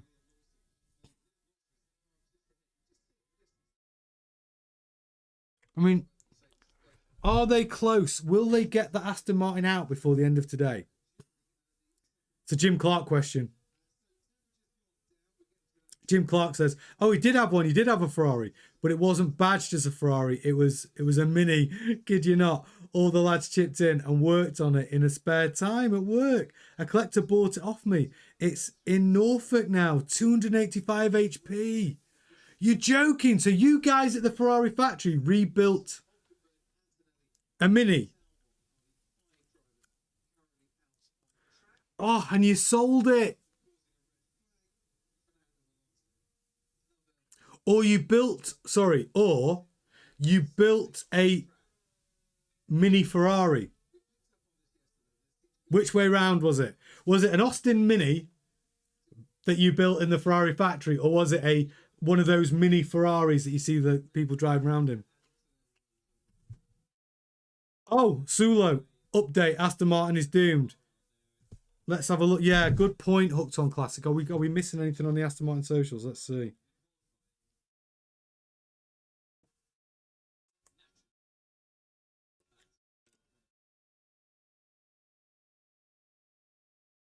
Just checking. Let's check Twitter.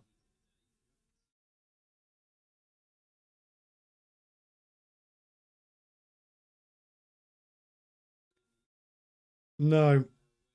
The last thing I've got from them on their socials is Aston Martin back at it. And they haven't, unless I've missed it, they haven't said anything on Sky Sports F1.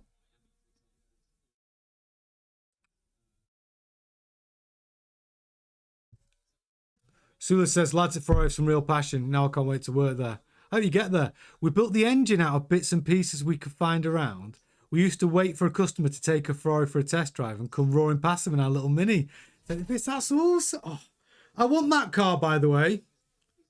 So was it the Mini Cooper that you was it based like a Mini Cooper, or was it a Mini 1 or a Mini 1275 GT? Which one was it? I love the old school Minis. Or you're not talking about a modern Mini, surely?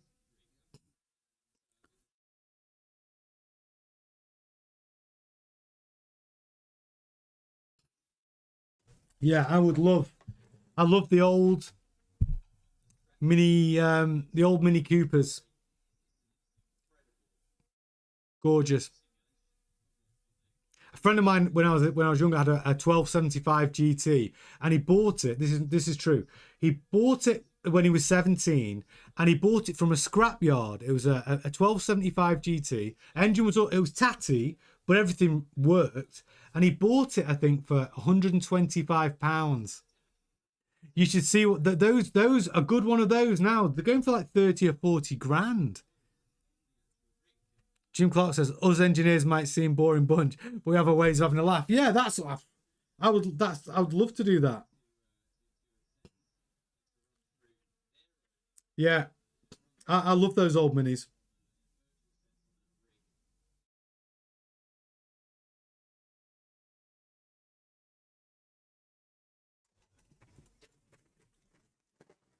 I need to have a snack.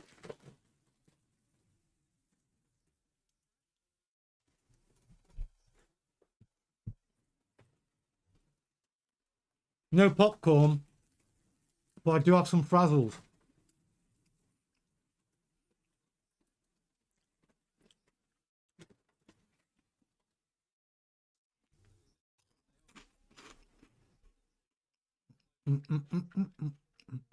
Oh, Dorley would have the Ferrari 456 Vienna, the only estate they ever made.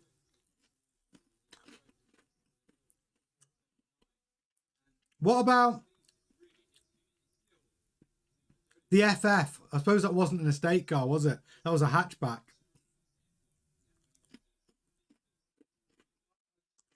I do like the FF though.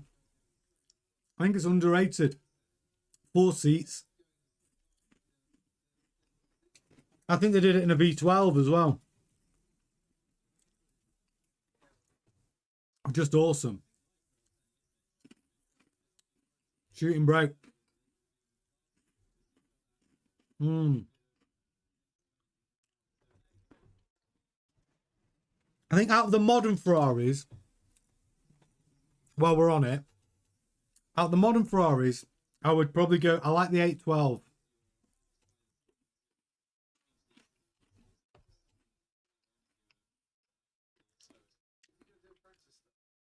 Oh wow, Jim Clark.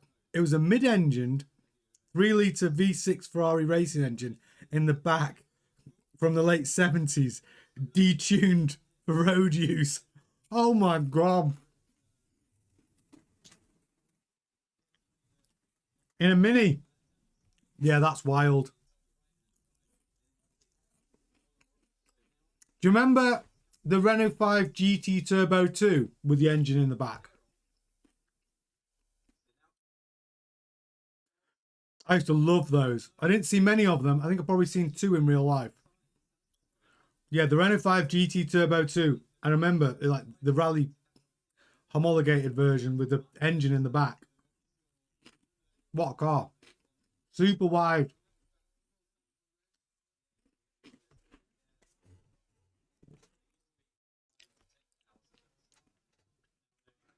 No, Sulu. I don't. It's not like I'd have an 812 over a LaFerrari. I just think the 812 is, if I had a Ferrari, I'd want to use it every day. And I think the 812 as a modern Ferrari that I could drive every day, I think, well, I'll try to. It's got a boot. You got space. It'd be the 812. That'd be I would daily drive that if I had one. But a LaFerrari, how much is that? 4 million quid? You never drive it.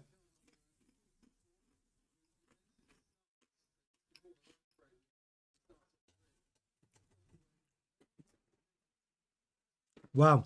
Jim Clark says, then we asked the guy who builds the Le Mans Ferrari hypercars exhaust to build us exhaust. You could hear it all over Modena. Brilliant. I hope you got footage of that.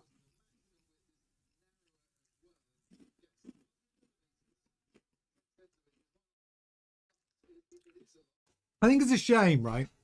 Speaking about buying these cars, people buy a Ferrari and a certain type of Ferrari. They know that if they use it, they just lose too much money. But if I was ever lucky enough to own a Ferrari, I would want to drive it every day. I don't want to be thinking about mileage. You know, I want to. I'd use it like do 1,000 miles a month in it. I'll do 12,000 miles a year, which is the average mileage in the UK, and I'd use it all the time if it's reliable enough. You know, kind of like people buy all these nice things, put them in a garage, keep them safe, and we're all going to die one day. So you're just going to keep it nice for somebody else. Like, we can't take any of this stuff with us, can we? So if you're lucky enough one day to be able to have something like that, spend every second you can in it. That's my view.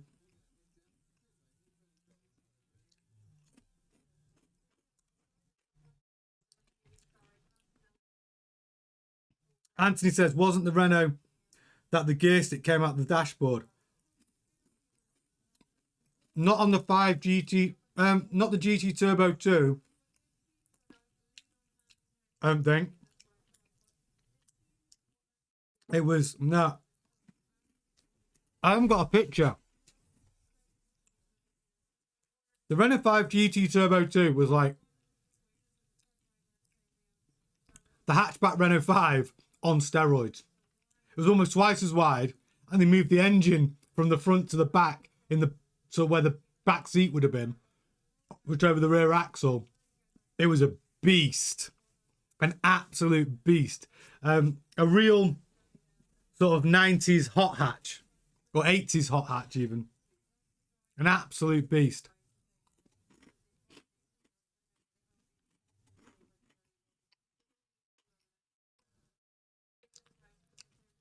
Yeah, so the road, some of our country lanes are very small.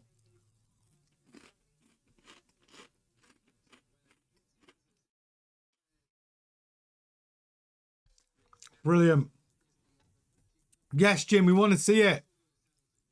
I put it on the community tab so everyone can look at it. We all want to see that mini Ferrari. Yeah, I'll put it up on the community tab. That sounds awesome.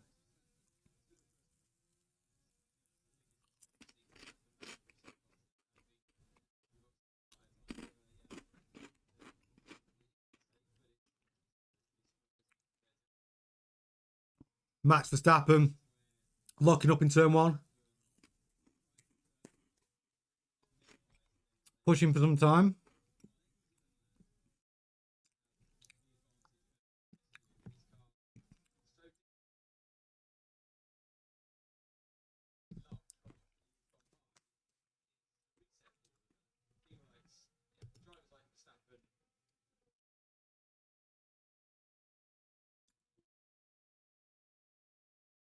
So Hamilton just consistently going around, doing a race run. 47 laps completed. I mean, Piastri then, fastest yesterday, fastest today. I mean, go Piastri, really.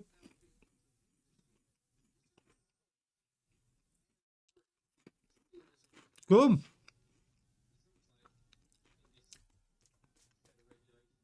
So what's Piastri changed this year? Well, Mark Webber is no longer his day-to-day. Pedro Matos is his, because Webber's now going to be concentrating on commercial stuff. Pedro Matos, who was his race engineer when he was in F2 and he won that championship, is now, you know, Piastri's in a circle. I wonder if Pedro Matos is there right now.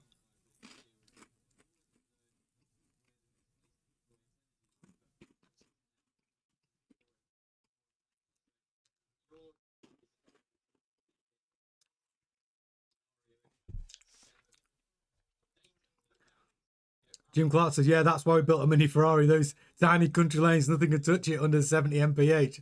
Brilliant. Nev used to have a 1979 308 GTB. Only car used every day, including to collect a wardrobe from IKEA. On the roof rack, great car. Sold it to pay school fees. Oh, Nev. Right, first of all, that is the only way to have a Ferrari. Use it every day. Total respect to that, Nev. And also, because you're using it every day, wardrobe from IKEA on the roof rack. Amazing. Sold it to pay school fees. Oh, mate. That is sacrifice.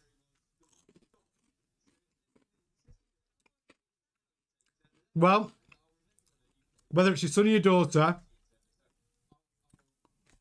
because you paid them to go to a good school, when they have all their success in the future, they better replace that Ferrari.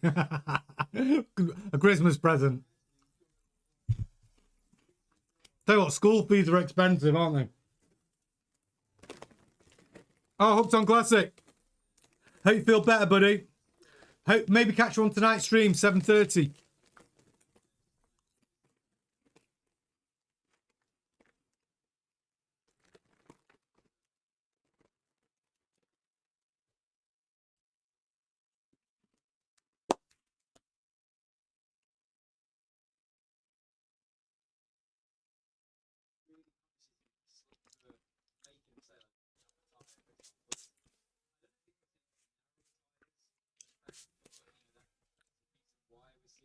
What's LORE, Sulo? Well, listen, everyone's welcome. Lita, these F1 cars are going to slide all over. In Australia, I reckon. It's weird the way some of them attack the corners. 100% Lita. And one thing I'd say about the Ferrari, the turning is so much better than last year. Yet all cars are struggling with downforce, right? They're all trying to find some solution to that.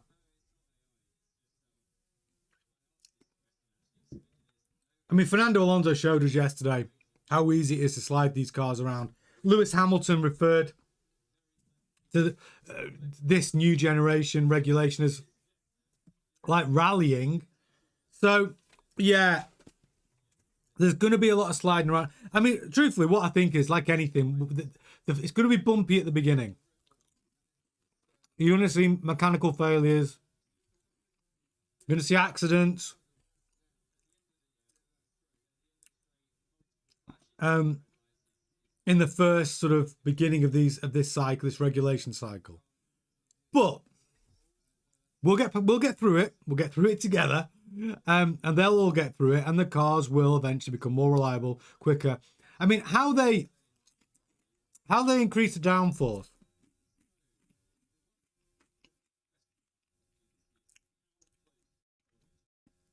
I don't know. I mean, I'm not sure how radical these cars can change.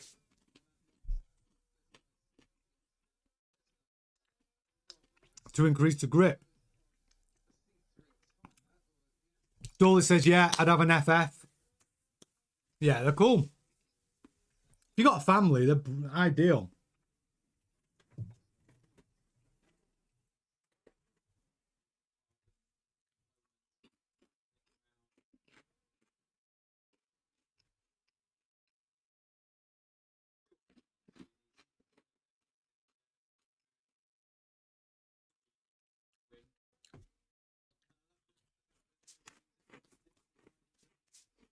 I wonder how long it's going to be before we see other manufacturers trying out the new Ferrari wing. I do think that it's going to happen.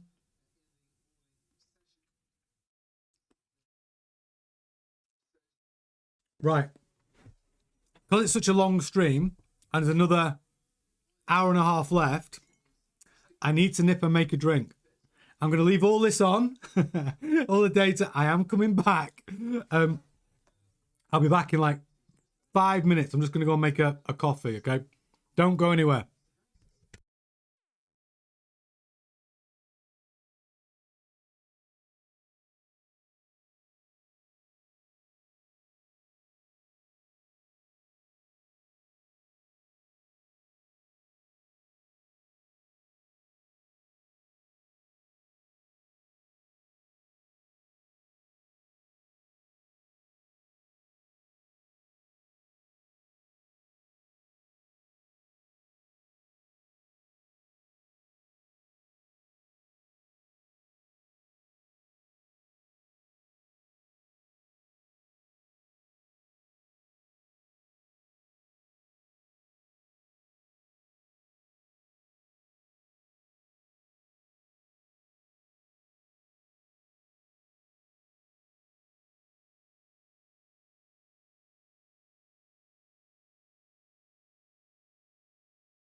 Back. I had to go, I need an assistant to bring cups of tea and coffee when you're on a long stream.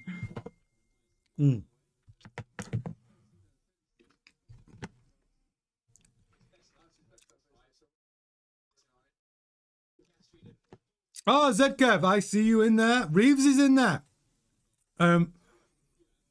Reeves, the Ferrari rear wing is an engineering major. Yeah, we're going to be talking about it on tonight's show. We've got some video footage. Zkev says, just finished work and seen the amazing news. It's all upside down. Andrew got arrested and Ferrari wing is a swinger. Amazing. Oh my God. Oh my God. Oh my God. Yeah. We like to keep this purely F1 in this chat, but I know what you're saying, Zkev. I know what you're saying. I didn't even know that had happened, actually. I haven't seen the news today. I pretty much don't watch. Do you know what? It's weird. I don't watch a lot of news unless it's sports, Formula One. Yeah, I sort of turned off from a lot of mainstream news. But yeah, all of that stuff was, what was that about? Esper says, what was Ham's last stint time? Well, yesterday,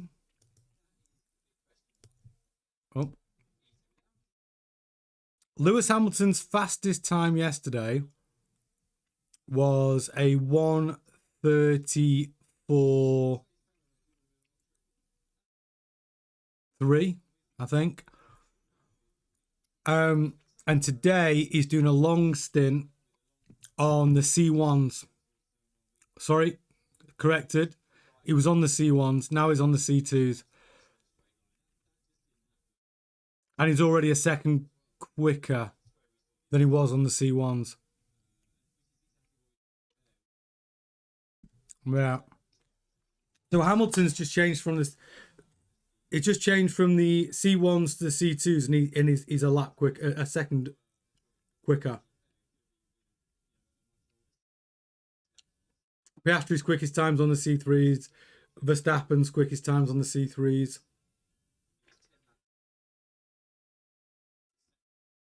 Hulkenberg's out on the C. Norris's quickest times on the C4s.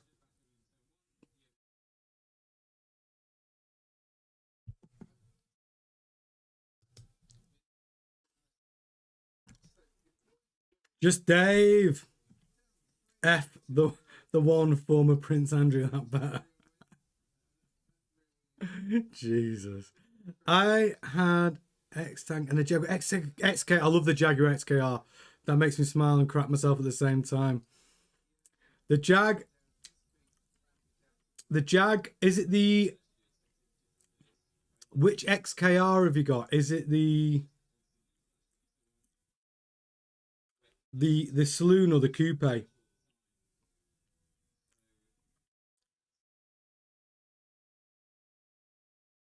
No, the XKR is the coupe, isn't it? I know the one you're talking about now. Yeah, it's freaking awesome.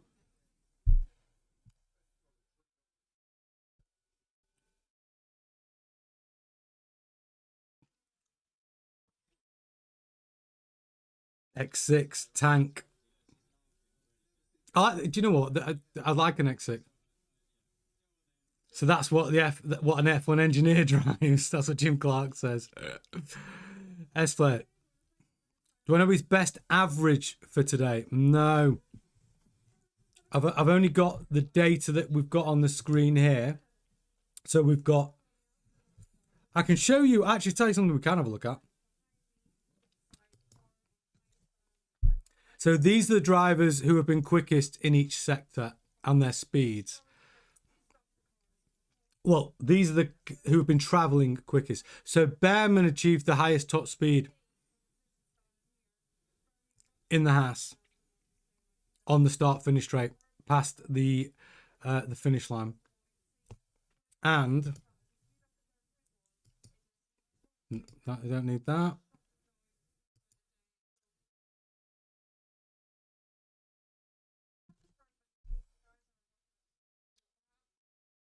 So you've got your sector 1, 2, 3, and speed trap. So these are your speed times. Hulkenberg over the speed trap, by the way, which is at the end of the straight, has achieved the fastest speed of all, of 341 kilometers an hour. That's pretty good. You got to remember, he's running Audi power unit. I mean, that's pretty impressive from the Audi. I think the Audi has been impressive today. I think Hulkenberg to be in the top 5 for lap times is impressive. And these are the drivers who have gone fastest in sector 1, 2, and 3. Lawson, Norris, Berman.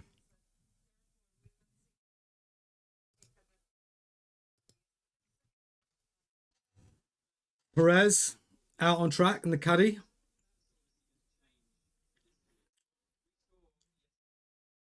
He's gone fastest of all in the first. So if you are new to watching, if you've just joined us, let me take it on the screen. We've got the track below, just below my chin. You can see where all the cars are out on track. Where you see the little green lines, that is the active aero zones. Then we've got the drivers, then we've got the tyres are on, how many laps each driver has completed, their last lap, their best lap, and the gap between that driver and fastest time of the day. Then we've got the sectors. Now, these sectors are great because they're all broken down into mini sectors. If you look at Perez right now, you can see where those green dashes are. That means he's done his personal best in all of those mini sectors. So this is looking like this is going to be Perez's best time of today. If you see the blue mini sectors, that means if it's on sector 3, it means the driver came into the pits. It was an in lap. And if you see those little blue mini sectors in sector 1, it means that's an out lap from the pits. If you see any of those yellow sectors turn purple, it means that driver is the fastest time of the day. If it's yellow, it just means, yeah, meh. No improvement. No improvement from the previous.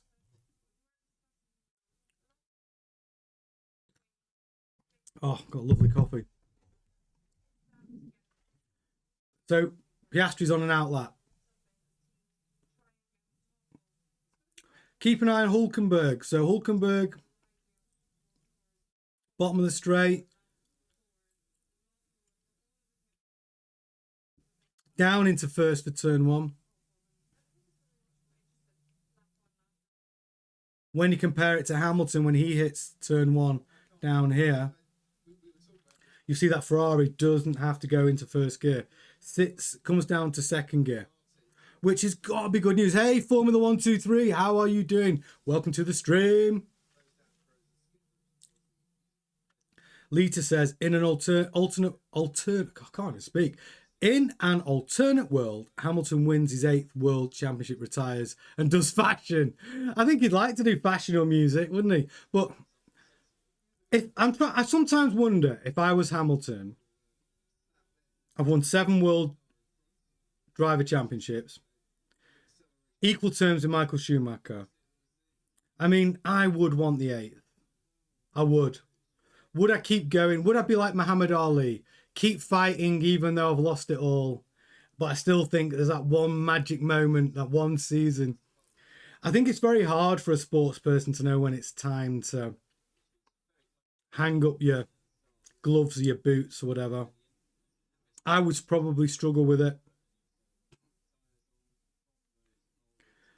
Dawley says, Bernie Collins just said AMR have a power unit anomaly and the car is up on stands. She thinks they're done for the day's running. Oh no.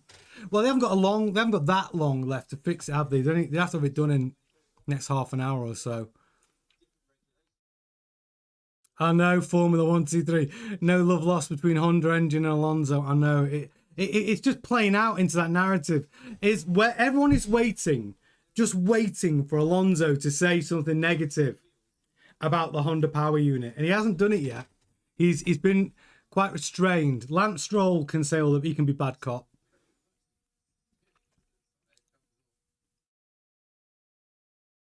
Just Dave. Yeah, just Dave can cover green, orange, purple. Yeah. So when it's yellow, those little mini sectors on the so you've got sector 1, 2, and 3. When they're yellow, it means there's been no improvement from the previous laps. When it's blue, as you can see next to Hulkenberg in sector 1, that means that's an outlap from the pits. And when you look at Norris, who's got those little blue sectors at the end of his third sector, that's because that's an in-lap. So that means he's gone into the pits. So you'll only get the blue dashes at the beginning of sector 1 and the end of sector 3. Now, other colours, what we have is green colours. If any of those little yellow segments go green, that means that driver has done his personal best. That's the fastest he has travelled through that mini sector. If any of those mini sectors go purple, it means that driver has gone fastest of all through that mini sector of all the drivers. And if you look at Alonso, if you see that little red sector at the end of his sector 1, that is where he stopped on track.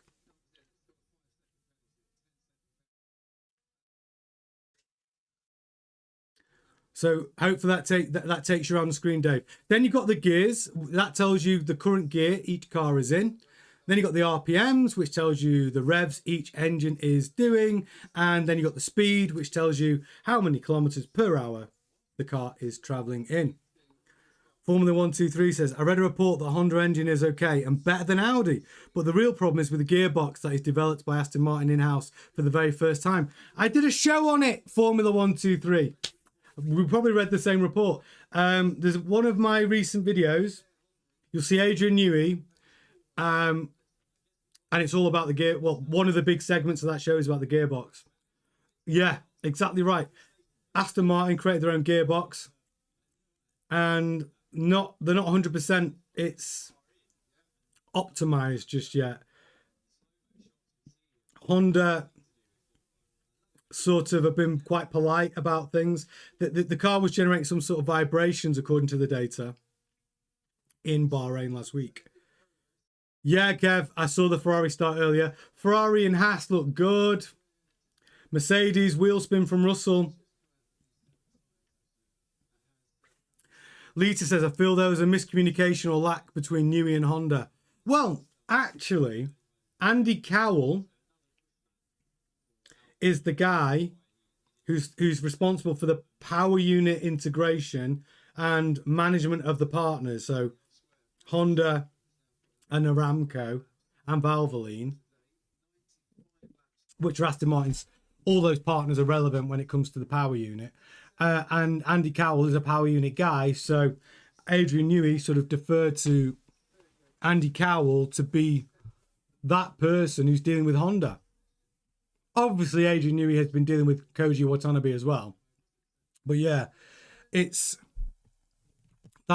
really Cowell's job.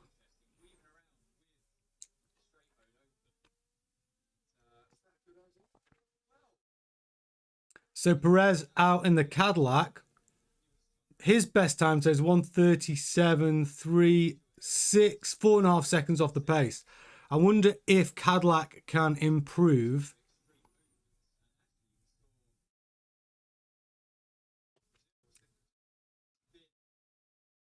And Perez is out on the C3.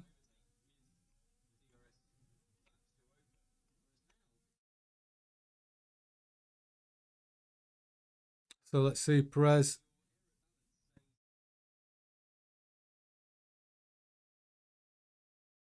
Does look good, that Cadillac.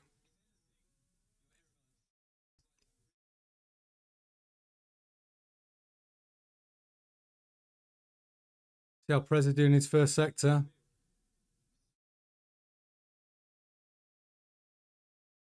Oh, his third sector, I should say.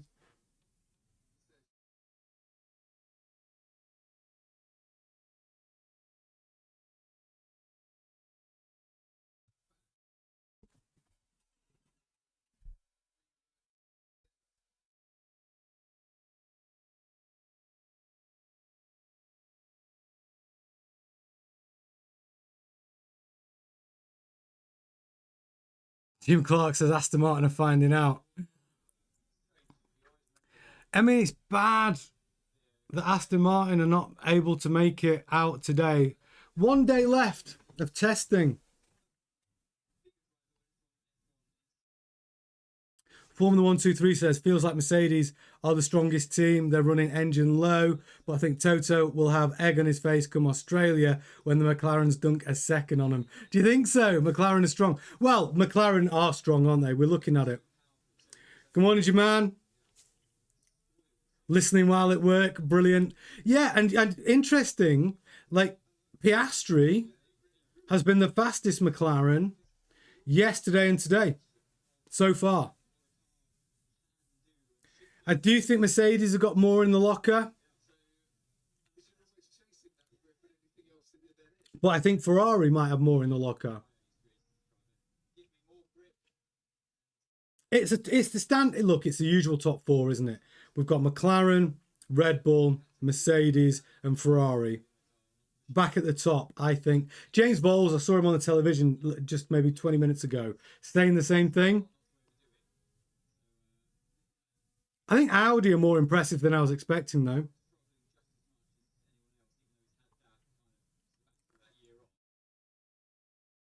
The Hulk is out on track.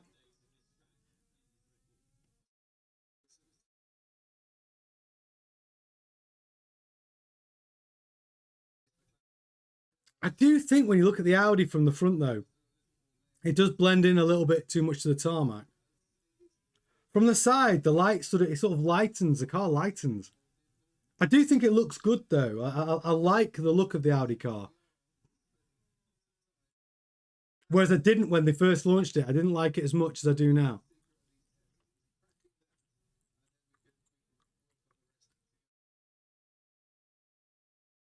Yeah, Kev says, I wonder if we see Ferrari go for a quick time later. Well, it depends if they get... do you know what? I don't know. Hamilton's on a long run, isn't he? I mean, Hamilton's done 65 laps. There's an hour and 10 minutes left. Maybe they will, actually. What they might do is Hamilton might finish his... I mean, I don't know how many... You know, he might come in... He's done... I mean, he's done...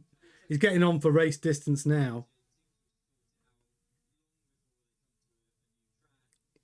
Tomorrow, though, Rob Marshall, I think, has been very balanced in his interviews about the 26 cars. I always feel that Rob Marshall's quite honest when he talks in McLaren. I like him. I think he comes across well. He doesn't sort of over-egg the pudding, does he?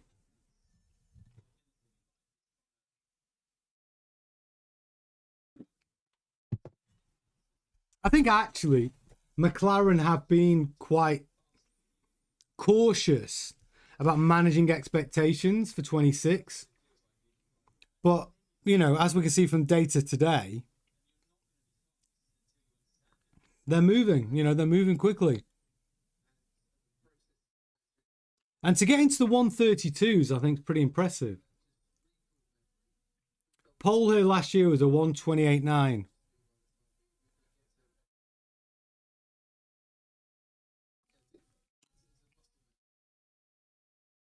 Yeah. So with it being Hamilton's last day, he'll probably do what? I mean, what are we on now? He did a run on the C1, excuse me, run on the C1s, switch tyres to the C2s. I don't know how many laps he needs to do on those tyres, and then you're probably right, then he probably will for the final part of the day. Get on those C4s. Let's get some fast times in there, Hamilton. Pop in a glory lap on the C4 towards the end of the day. I mean, Piastri's time's quicker than Norris, and Piastri's on the C3. And Norris was running on the C4.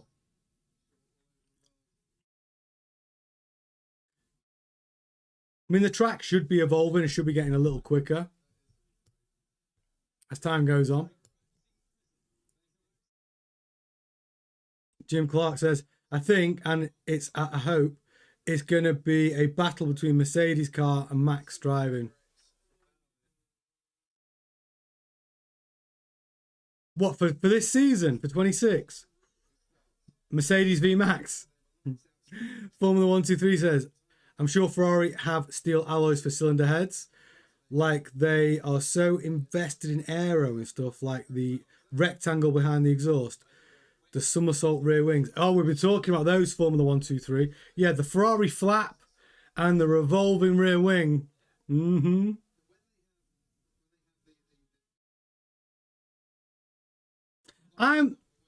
Yeah, I want Hamilton to do a hot lap because I want to see whether it's true that that revolving rear wing they've got is worth up to 10 kilometers an hour, because we can see the speed of each car.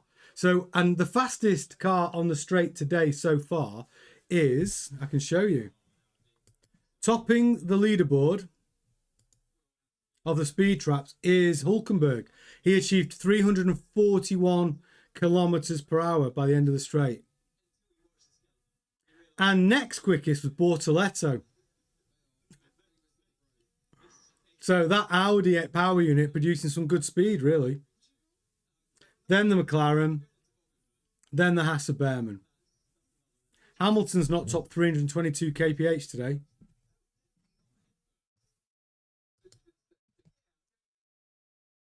Yes, Sulu, Nika, the Hulk.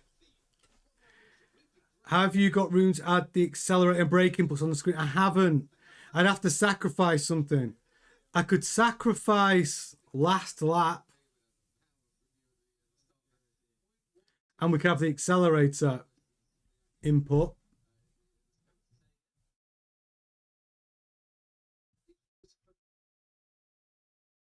I mean, how important is last lap when we're really only interested in the best lap?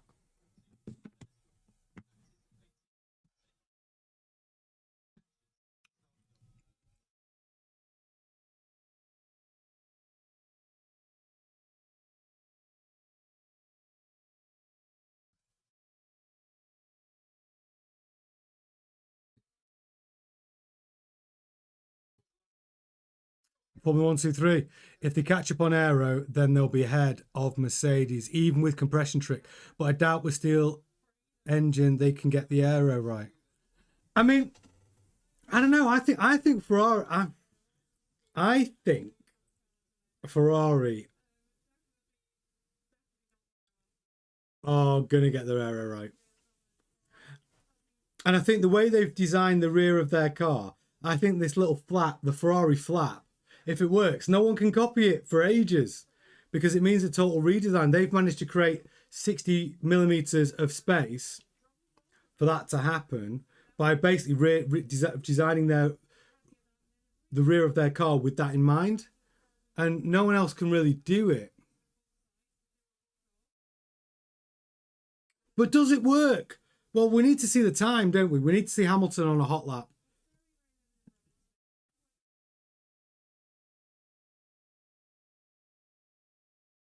I mean, Hamilton's in the pits now. Like you said, are we going to see a hot lap? If we are, we're getting into the business end, aren't we now? There's an hour left. If you want to start putting in some hot laps, this is when you want to do it. If you're going to do it today.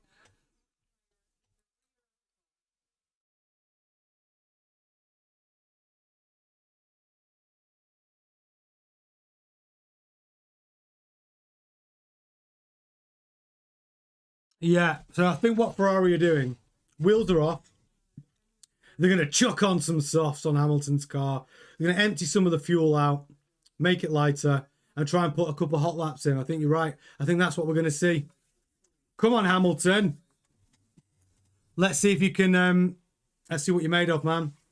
Let's see if that Ferrari flap and revolving rear wing is worth half a second or more. I don't know. Might be worth a couple of tenths. Philo says, I think that the hot air is redirected a bit upwards by the flap, so that the air under the wing gets energized and is faster, which results in more downforce. That's tricky. I mean, to think, whichever engineer came up with that, I do like the fact that Ferrari are trying sort of things that other teams aren't trying. Like, how's no one else thought about a revolving rear wing? It seems like an obvious thing to try and to try.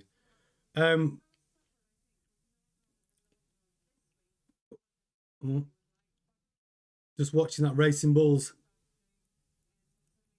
of Lawson locking up a little bit there.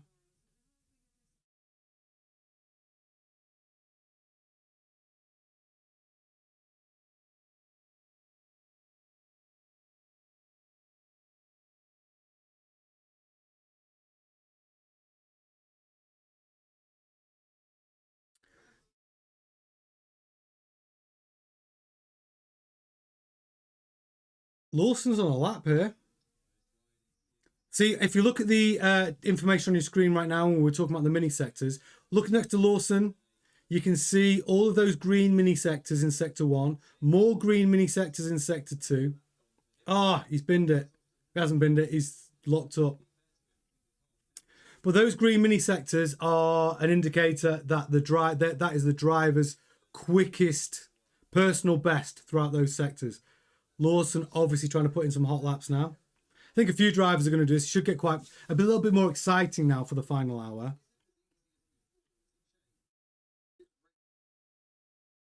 Oh, Kev says, do we think the flap is for that rotating wing? I mean, could it help the rotating wing? Is it part of that design? I don't know.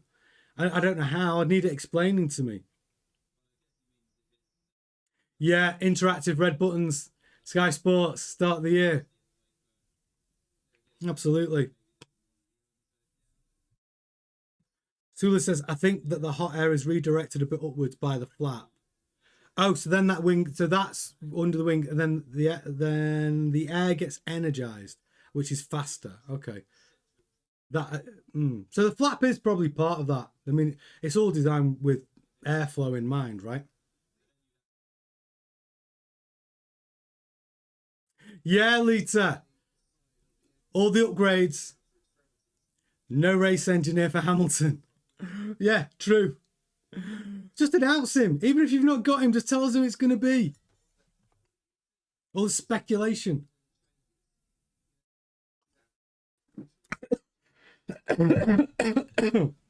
Oh, cough went down the wrong hole.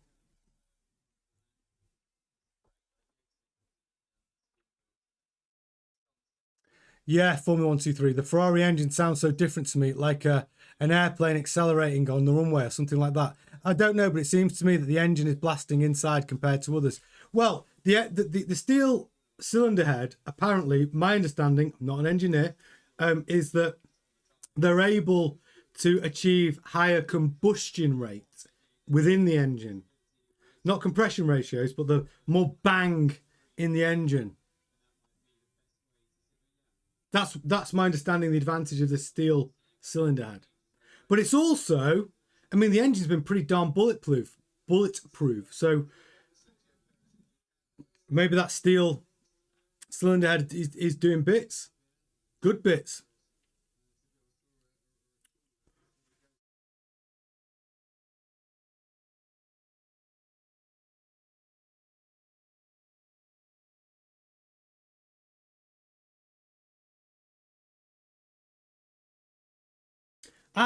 Is it too early to say that I think Ferrari are really on a good? I actually think Ferrari are looking good for this season.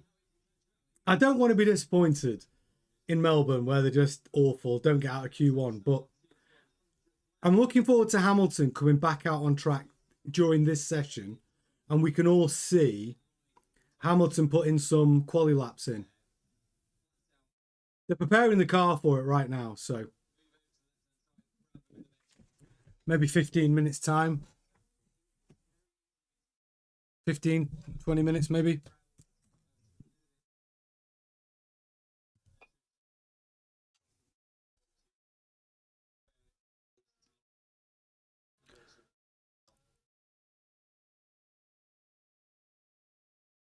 So Lawson, you can see how he was on a hot lap and then he's coming to the pits because he flat spotted those tyres by locking up.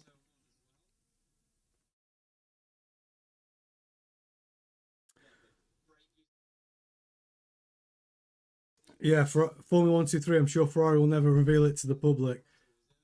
I do like the sound of the Ferrari engine though. It's a bit more guttural. Sula says, oh, sorry, drop tuned. I think we will see everyone trying to get similar devices if it seems to be working from all the other teams. The only thing is, drop tuned, if other teams decide to use the Ferrari flap, it for them to actually execute it, it's a full redesign of the rear of their car, which means, I mean, I'm guessing it's suspension components. I mean, it affects all sorts of components just to achieve that flap, because what Ferrari have done is create this dead area, which is like 60mm space, which the other teams don't have. Haas might have it if they're running the Ferrari rear end, which it wouldn't surprise me if they are, because they're pretty much running every piece they can from the Ferrari parts bin. But yeah, I don't think anyone else would have to literally, it'd be a big redesign.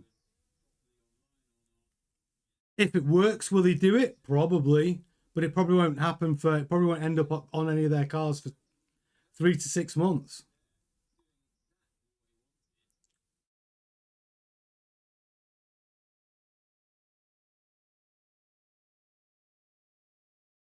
Oh, Sulo's gone into detail about the steel cylinder head. The steel cylinder head makes the engine need less cooling, more aggressive ignition timing, handles higher combustion pressure, which can give upper hand in power units over other teams. I mean, why are Ferrari the only ones doing that? I mean, it could be genius, and it's looking quite good so far, but Ferrari the only ones that have gone with that steel cylinder head. Kev says, Ferrari, oh, look at that. Runs away and sabotages itself because they can't cope with Tifosi happiness, and the biofuel is made of Tifosi tears. Kev. Oh, come on. Actually, I think the Shell biofuel has already been past all of its homologation tests and everything else. But I mean, Ferrari have been in partnership with Shell since Enzo Ferrari. That's been the Ferrari's fuel partner since then. Forever, basically.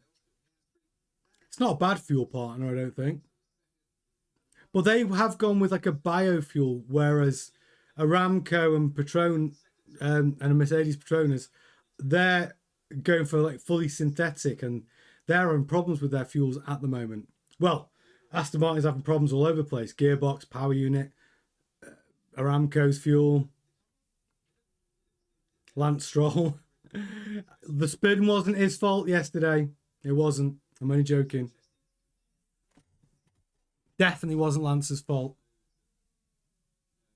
So Ocon's on his, it looks like he's on a hot lap in the Haas.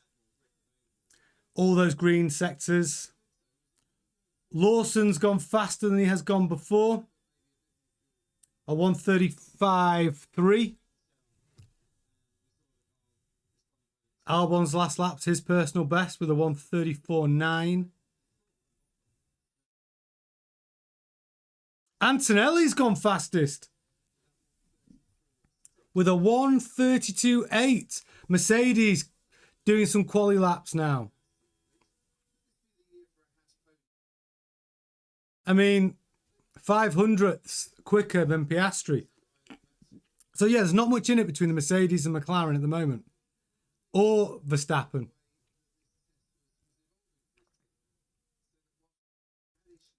Droptunes. Kev says, Shell have a Tifosi farm in the hills. Or Maranello. Droptuned. Aston seems to be in deep... Yeah. The season looks to be gone, and it'll be a development year for next season. Just like when they came back to MC in 2015. It took a long time to get it right. I hope they're not that far behind. I hope they can do it within a few races. Let's see. I do think Adrian Newey works his team very, very hard. That's been the news out of the factory. He knows what he wants and what their timelines. And I think the team's quite used to doing like 12-hour days, etc.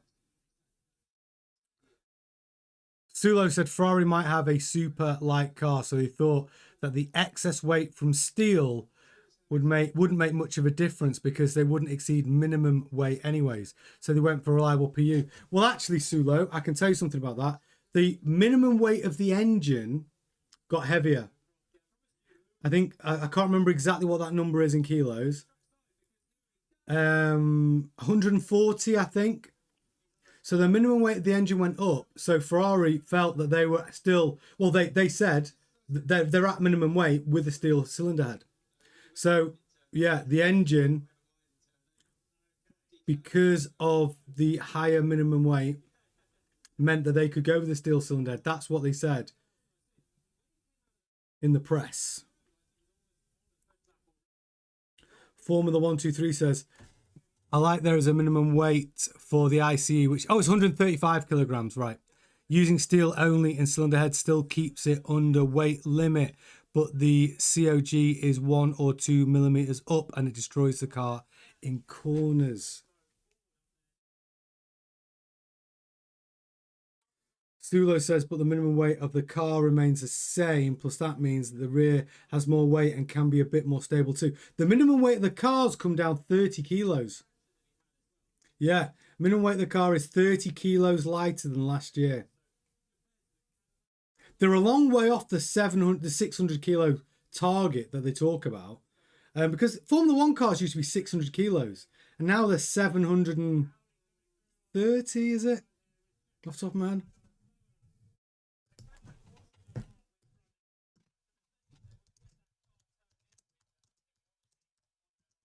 And check my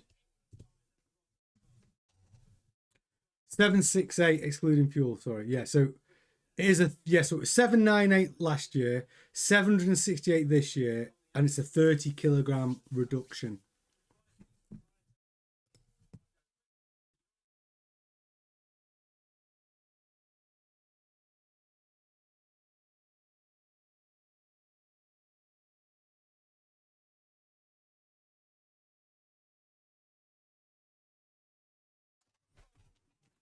Hamilton on fast lap.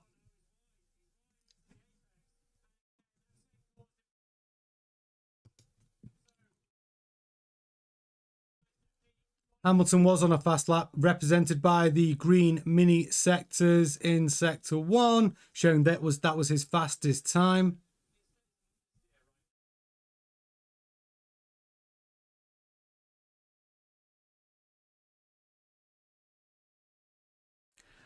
So that Formula 123 says that's why here other PU manufacturers avoided steel, because no one is confident designing an aerodynamically stable car around steel cylinder heads. Interesting, because at Ferrari, from a stability point of view, Hamilton said after Barcelona, it turns in really well, but the rear end's a little loose and slightly unpredictable. They tried to solve the unpredictability in the Ferrari, haven't they, by going with pushrod suspension all round, which should deliver a more stable car.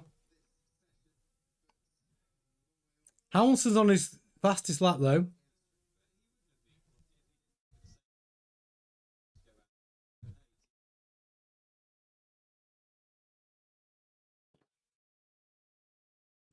Hamilton goes P5 with a 1:33.9. He will want to find more pace than that.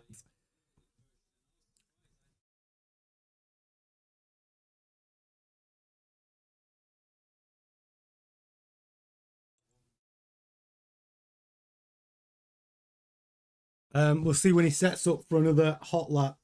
I think Hamilton's has probably got another. When you look at that lap, it was not clean. There were mistakes. He went wide on a couple of corners, and I actually thought he backed off in sector 3. So I'm expecting Hamilton to be much closer to Antonelli's time.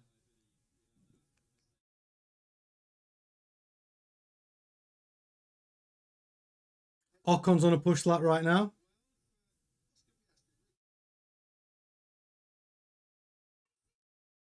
Fastest mini sector for him in sector 1.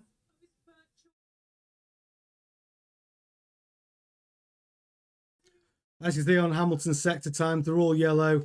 He's not improving from last from the last lap. So he'd probably back out of this one. Set up. Fastest so far in all this testing is Antonelli with a 1:32.803.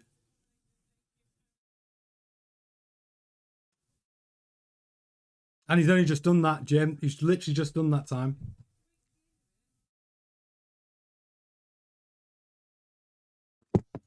Piastri with a 1:32.86. 600ths behind Antonelli. And Verstappen with a 1:33.1, 3/10 behind.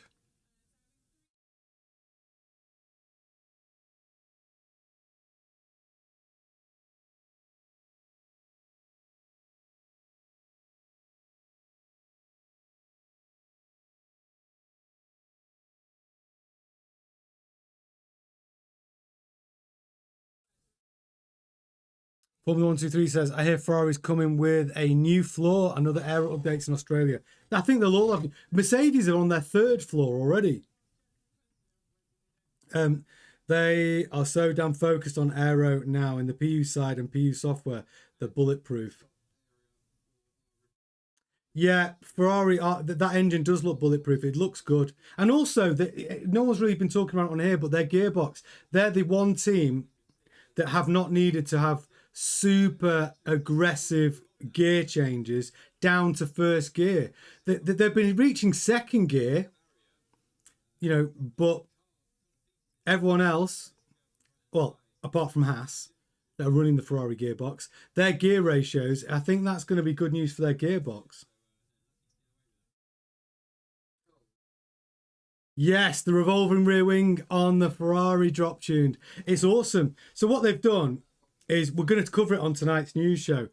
I've got video footage, really, really good video footage. It does a complete 180 revolve. So it basically, instead of it just going up and down like the other wings, like up, down, so go to flat, the Ferrari does a full 180. So the underside of the wing becomes the top of the wing, and it's basically a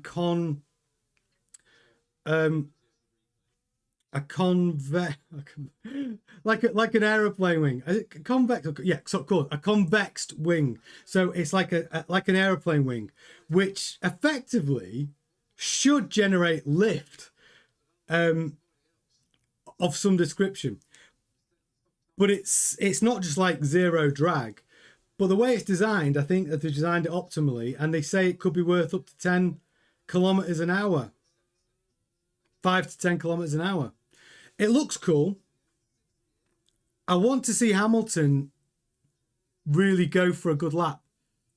He's just come out of the pits again. He came into the pits. He's coming out now. He's setting up for another quali lap, I think.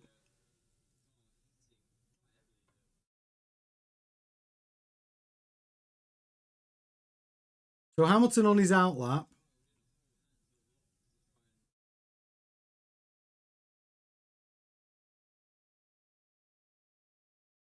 No, he's not. Hamilton's in the pits.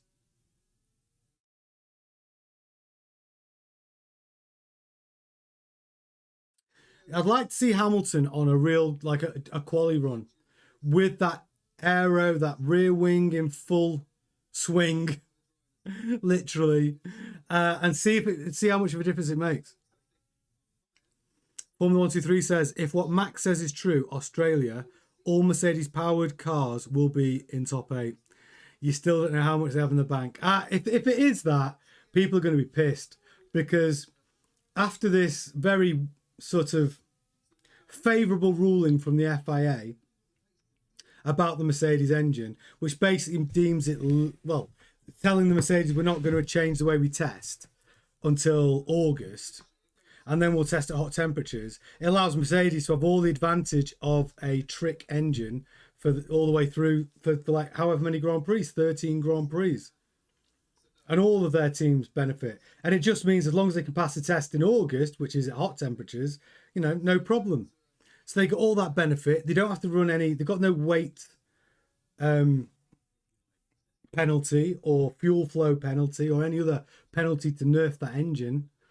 And it's not deemed as an illegal engine because they're not going to test it in a way that would find them at an illegal compression ratio. So Mercedes have really come out smelling the roses with that one.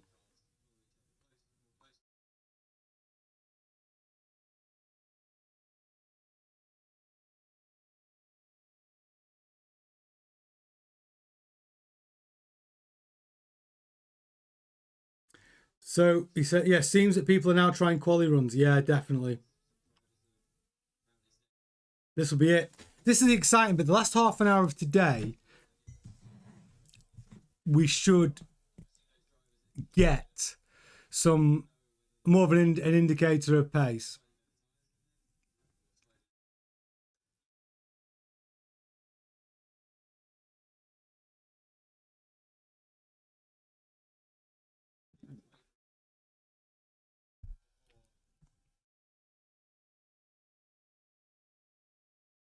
Drop Tune says reliability is going to be key this year. They're looking good, Tony. Well, reliability, I think, is going to be at an all-time low when we go to Melbourne, right? What was it the first round last year? Was it 7 DNFs? Not last year. I'm not talking about last year. The first round of the last new regulation cycle at Melbourne. Sorry. I think there was 7 DNFs. So, yeah. It's... I think we're going to see the most unreliable time for the next 5 or 6 races.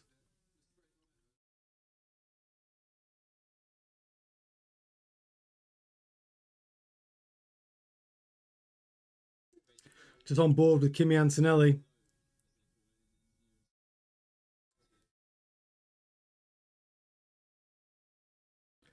Red Bull Renault was made of Kool-Aid. What? You're talking about the Renault engine in the Red Bull when Christian Horner was saying to the press and everybody was listening just how bad that Renault engine is. Ah, that makes sense. The Red Bull Renault was made of chocolate. Yeah, that engine. Well, Alpine were running a Renault engine last year, weren't they? And it wasn't good. Their engine, of course, Renault's engine program is no more. Will we ever see it again?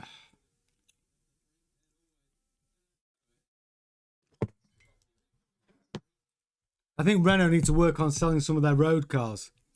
I think they're in real trouble.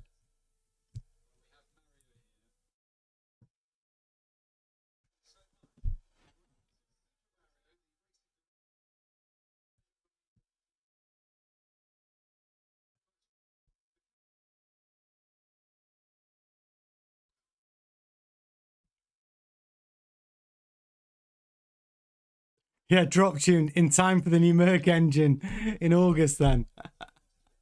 French engine went for a coffee and baguettes and never came back, Kev. I love a pan au chocolat. I'm not going to lie. Love it. Oh, Lisa, yeah.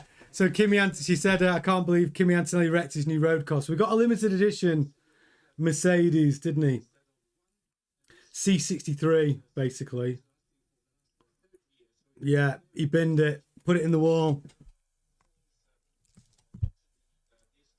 Those cars are rear-wheel drive, immense power, and even an 18-year-old Formula One driver probably shouldn't have one on the road. I drove an old C-Class C63. What a car. So much fun. I really thought it was trying to kill me the entire time. I loved it. Absolutely loved it. But yeah, very easy to put in the wall.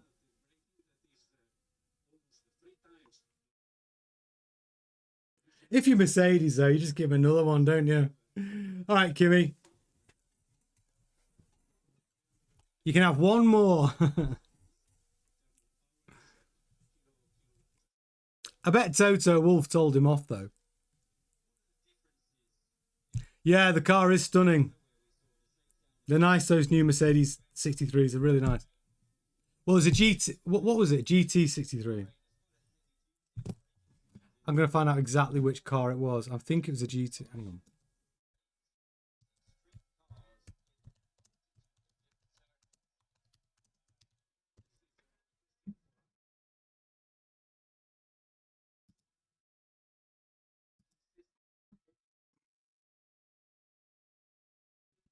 The AMG GT63 Pro.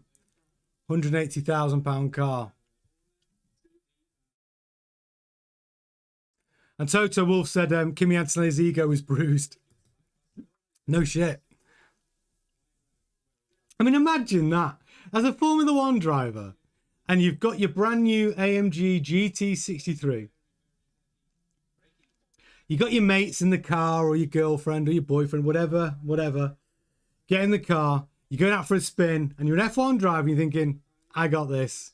I have got this. And then you lose the rear end and you put it into the wall. Oh, it's the embarrassment that kills you. Sulo says, find the car, take it and restore it with Jim. Don't forget to put in a fat V12 in it. I mean, that GT63 is probably powerful enough, to be fair. Zkev said, max power for rear-wheel drive on the road is about 500 bhp. Anything more in the wet. And he's driving with Grim Reaper in the passenger seat. True that. It's true. If you remember the old Porsche 911 Widowmaker, because of the turbo had so much turbo lag, you couldn't predict when the turbo kicked in. So you put your foot down, you're going through a corner, and then it kicks in, and then you're all over the place. Amazing car to drive, but driving in it is 80s technology. And honestly, compared to modern cars, the turbo lag is insane. Absolutely insane. But the F40, that's the same problem they've had with the people driving the Ferrari F40s. It's the old technology. Amazing, just beautiful, amazing cars. But if you've not grown up driving those types of sort of analog cars, and then you jump in something, from a modern car to something like that, easily done. Drop Tune says, I'm with UTC. I want Aston Martin and Honda to get going ASAP, as I would love to see another championship Fernando. Yeah, me too. Me too. I think Fernando Alonso is one of those drivers where you think, when you're going through stats, you go, oh God, I can't believe he's only won two. Like, he's only won 2 world championships. How is that the case?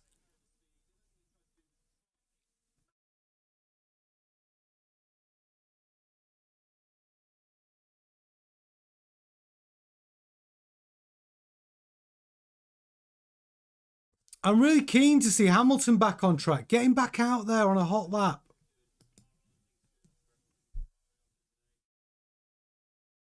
Is anyone? No, no one's on a hot lap.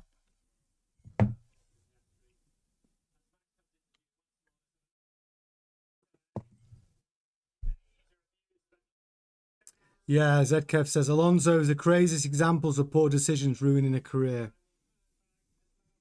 He seemed to make a few, like, one after another, didn't he? Choosing teams.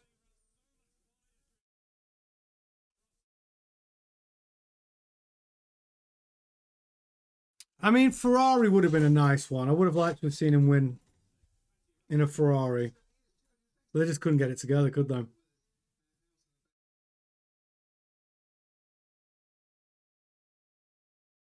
Well, Ferrari haven't got it together for, what, 20 years?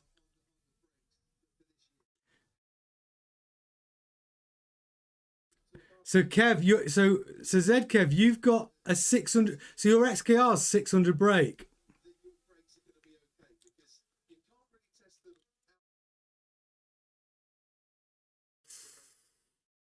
Yeah, awesome. Reevesy says Cozy was the brown paints car, very tail happy with the turbo eventually kicked in. The Cozzy was the brown pants car. Which one? The 500 with the whale tail on it, or the Sapphire Cosworth. I think you got to be talking about the 500, right? Or are you talking about the Escort Cosworth? My friend, how about this? This was a different time. So, a friend of mine at 17 was able to. He went to be a mechanic, and they put him on a trader's policy. And at the time, the Sierra 500 Cosworth with the whale tail, the RS 500, you could buy that car for £2,500 because you couldn't insure him. But because he was on a trader's policy, because he's trained to be a mechanic, he was able to buy a Sierra Cosy RS 500. Unbelievable, isn't it? He could buy one of those cars. He was 17. Long gone are those days. But yeah, there were £2,500. Dolly says, controversial, I know, but maybe it was the teams taking Alonso on that had the poor decisions. Ooh. Ooh. Yeah, Reevesy, the 500. Yeah, had to be that one. Yeah, what a car. I mean, the thing is, when you see these cars now, they all look super dated, don't they? At the time, I remember seeing the Sierra RS 500 Cosy, and I was like, oh, wow. It was like something I hadn't seen before. And when you see them now, like all the old sort of 80s hot hatches and 90s, they don't look, they're not quite as impressive. I mean, it's still amazing, but I don't know. Modern technology is kind of, I don't know whether it's nostalgia. You got to buy one of these cars. They're going for sort of like £80,000 now for a good Sierra RS 500 Cosy. But you'd buy it because it was your childhood, like, oh my God. And then you drive it and you'd enjoy it, but I don't think you'd want to drive it every day over your sort of modern SUV or whatever your modern, like, family saloon is. I don't know. Oh, now that was a car. The Lotus Carlton. Brilliant. Always in the right colour scheme as well. Black, gold lettering, the gold Lotus on the side. What a car that was. I remember my friend's dad had one of those. Unbelievable. And a car that as well that you'll never beat, I think, as a family car is an M5. Any iteration of M5. Doesn't matter which iteration you get. All brilliant. Whether you get a 90s one, a modern one, all brilliant. Oh, Reevesy, you were sponsored by a Ford dealership in Bexley and you had one for a week. Oh, surprised you ended up in jail. Jim Clark, your dad had one. The Lotus Carlton. What a car. Yeah, my friend's dad had one and I remember being like, oh, what a car. Hamilton back out on track. He's coming out. This is what I've been waiting for. Can Hamilton put in a competitive quali time? Yeah, Jim, what a car. What a car. I loved the Escort Cosworth as well, you know, in the 90s. When I saw that for the first time, I was like, oh, I want one of those. They're all crazy money now, though. Crazy, crazy money to buy.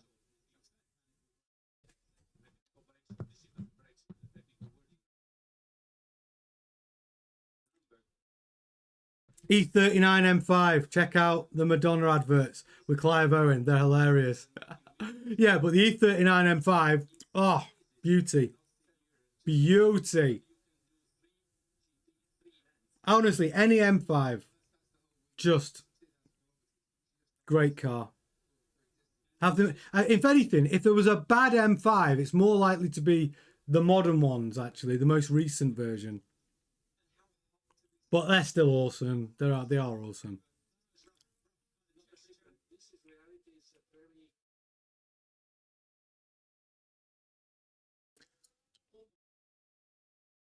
So Hamilton, is he on a hot?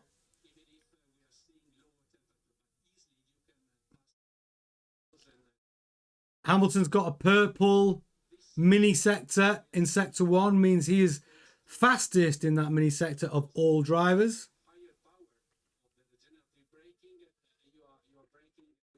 Another purple mini sector in sector 1 for Hamilton. This could be a good lap for him.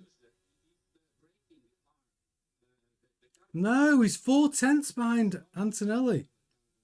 Wow.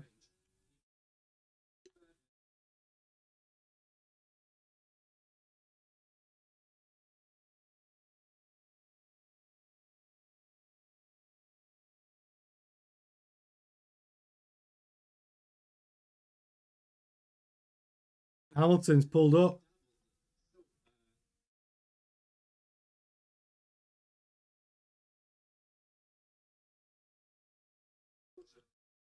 So Hamilton didn't finish the lap. He's coming to the pits.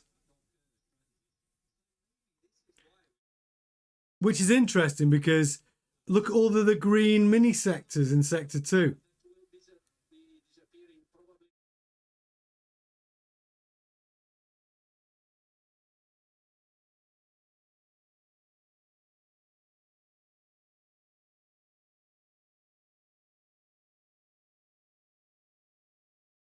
Yeah, Kev's gone back in the pit. But if you look at his lap, I wonder why he's done that. I wonder if there's a, I don't know. I want to see Hamilton pop a lap in.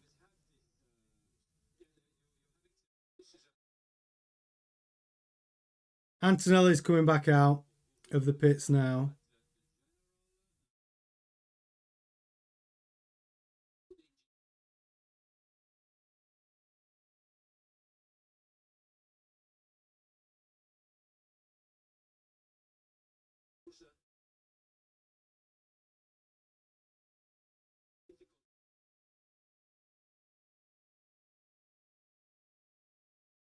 Lawson going cross country there.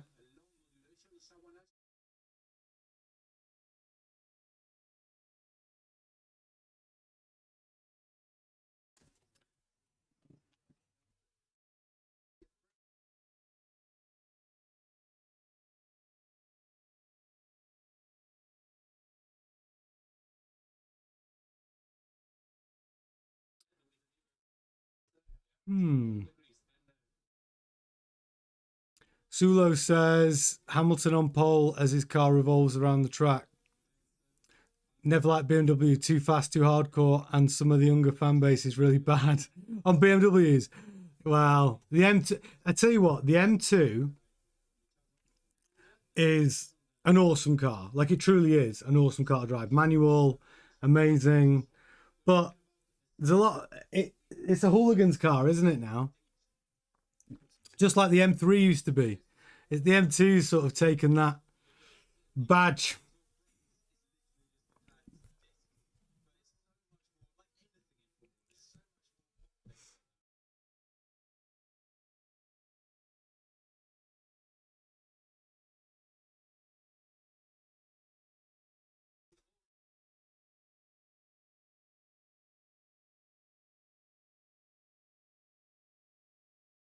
There's 23 minutes left.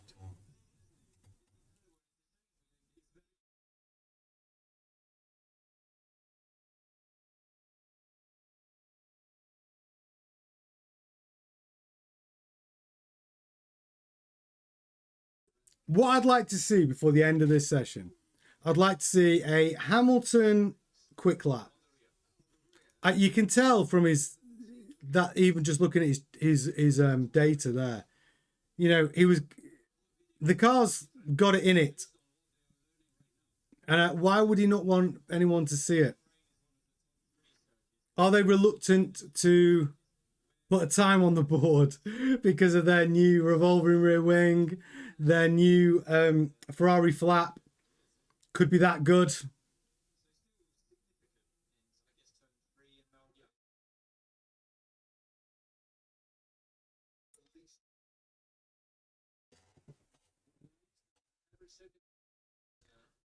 Excuse me. Yeah, the red. I think the Red Bull looks great on track, Kev. Sula says maybe tweaking the setup a bit. Yeah, I mean, look, Hamilton, whatever they're working on, get him out there because I think he's really the unknown sector, the unknown quantity at the moment. Like he's going to want to know if he can pop in a quick lap as well. I think because he's been doing long runs. Keeping an eye on the chart to see if anyone else has any green sectors.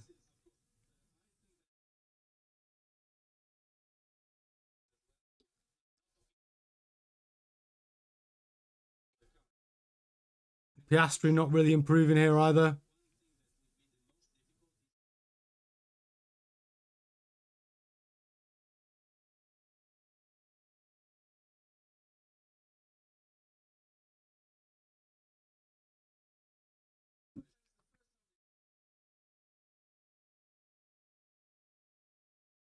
Hamilton's coming out.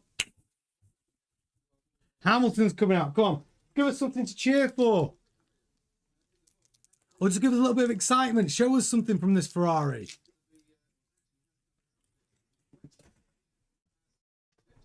I mean, I think he's going to want to. Lita thinks Ferrari is sandbagging. Jim Clark says quick laps will come tomorrow. I'll be watching. Yeah, Sulo, setup tweaks. I think Hamilton's going to want to put at least one quick lap on the board. Or quicker. There might be still stuff left in the tank, but I think he's going to pop it. I think his ego's ticking away.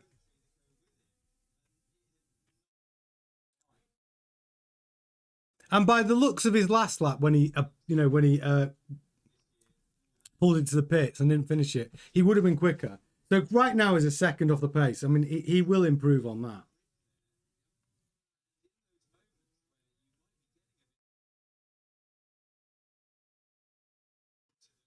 Antonelli, some sort of issue maybe. He came out of the pit, straight back in. Setup, yeah, be setup tweaks as well, I should have thought. Well, in the last 20 minutes, if we're going to see any hot laps, it's going to be now. Obviously, tomorrow will be a lot more exciting. Problem is, if you're a Hamilton fan, he's not going to be out tomorrow. It's going to be Leclerc. And Leclerc will get, obviously a chance to put in his hot laps.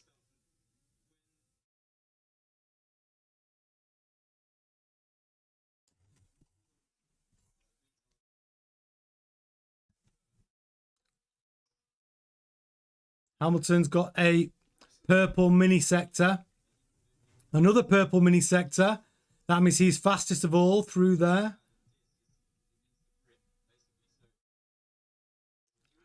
No,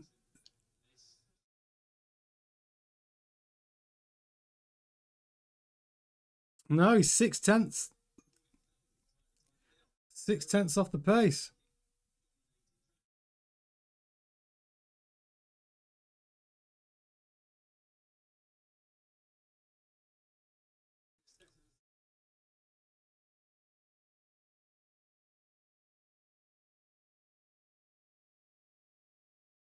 So he has gone quicker, Hamilton.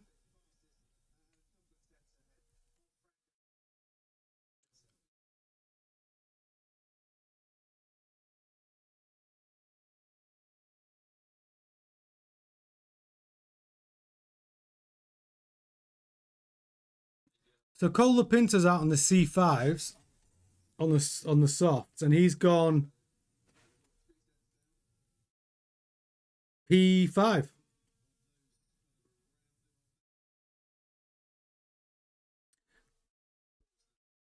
Hamilton goes P5, just ahead of Colapinto. But Colapinto's got to remember on the softs, on the C5s.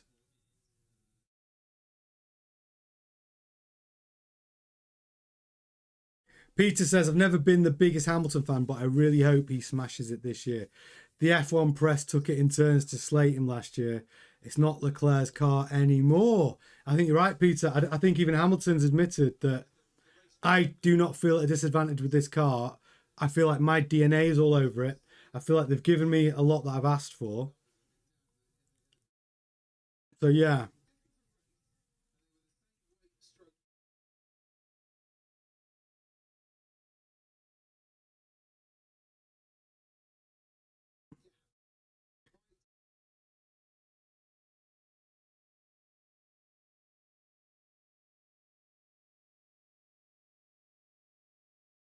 Jim Clark says that must be one hell of a Sinclair.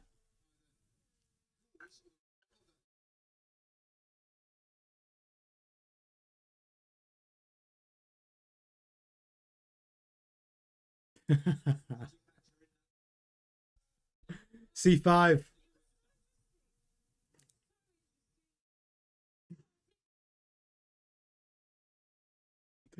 Zkev says, yeah, it's destined. Yeah, C5. I got it.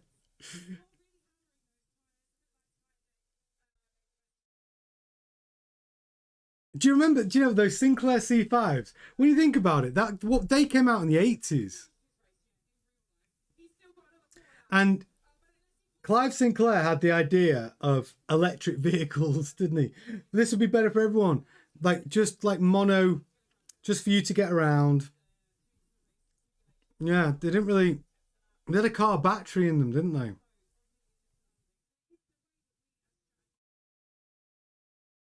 I watched this documentary on Amazon about Clive Sinclair.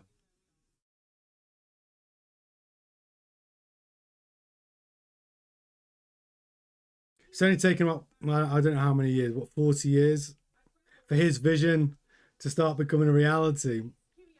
He was just a bit ahead of the game, Clive Sinclair, wasn't he, with this Sinclair C5?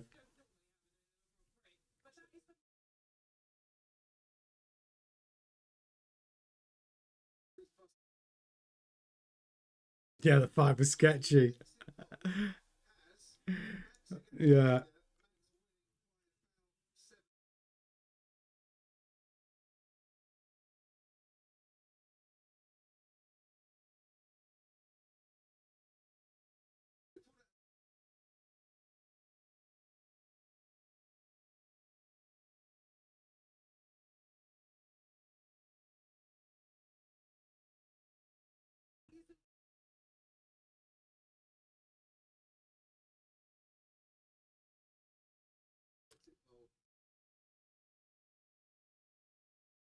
Hamilton back in the pits.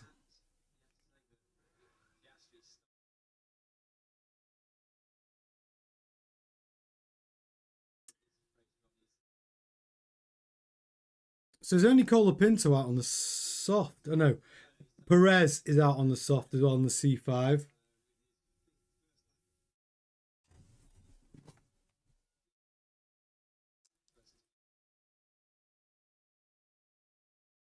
Albon's on the C5. Perez is on the C5.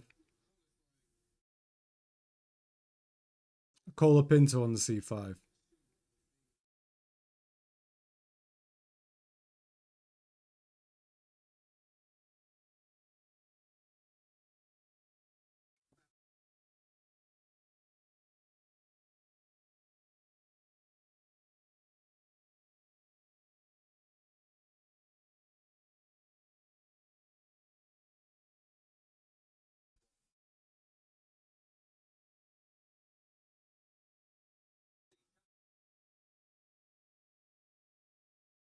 So Piastri's completed 85 laps. Good run for him.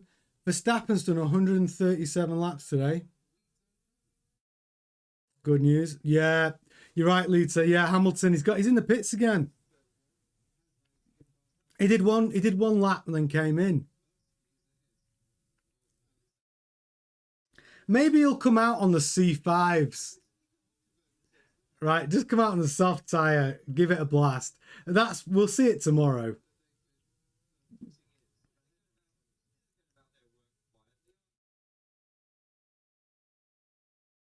No worries, Sulo. I'll see you at 7:30 GMT for the news show. There's only 12 minutes left of this. Hopefully we'll get some action in this last 10 or so minutes.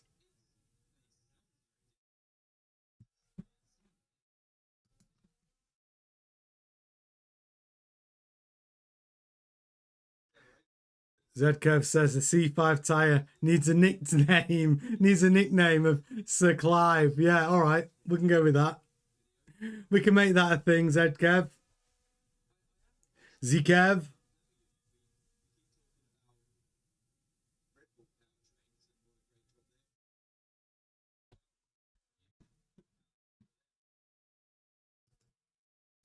The Sir Clive. Yeah, I like it. We'll adopt that for the C5.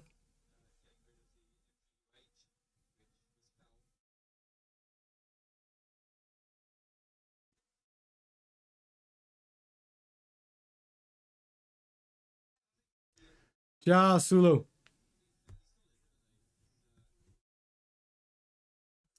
Oh, God, my telly's trying to turn itself off.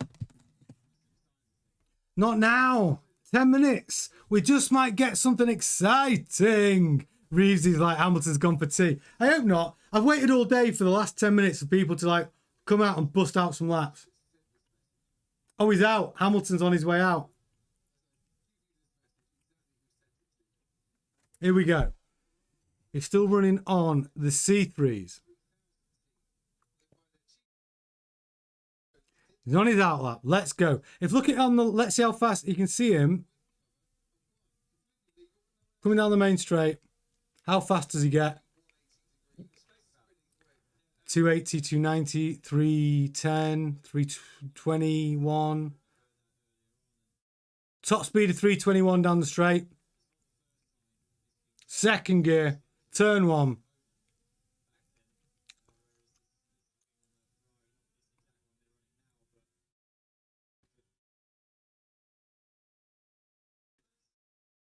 Not any, no purple sectors. Oh, he has. He's had one purple mini sector.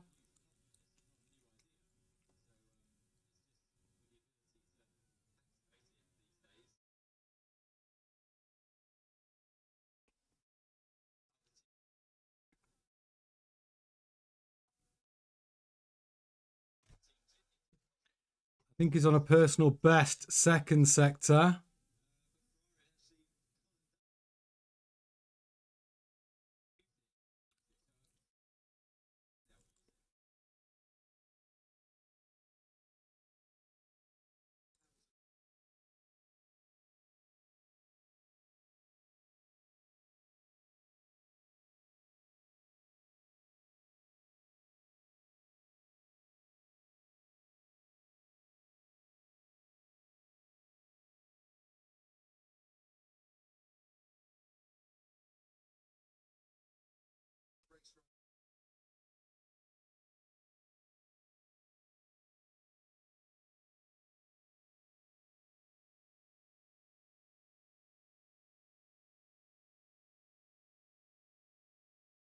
So Lewis doing a 133.4.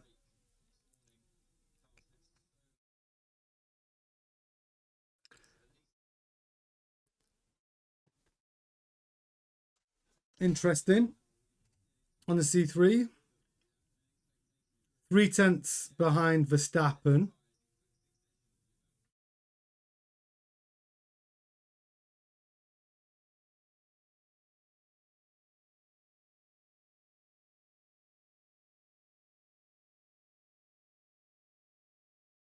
Hey, Gemma, Queen of the Chair.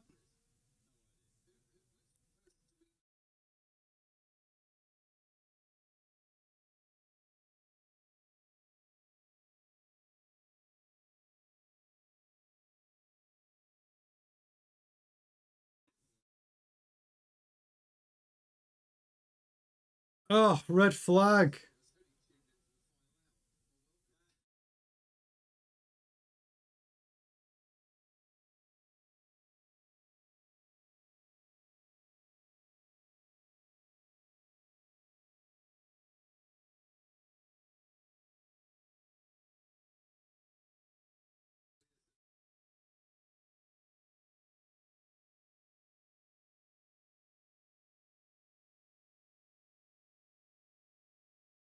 So that looks like it's the end of the session, apart from the race starts. I am definitely going to watch these. Yeah, I'll be on live chat, Thane. I'm on live chat. And I will be tonight as well for the news show.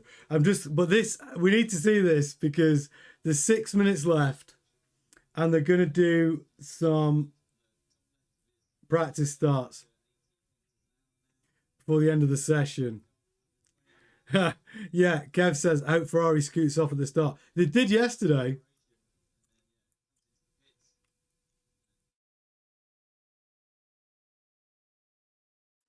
So this is where there's a bit of drama yesterday.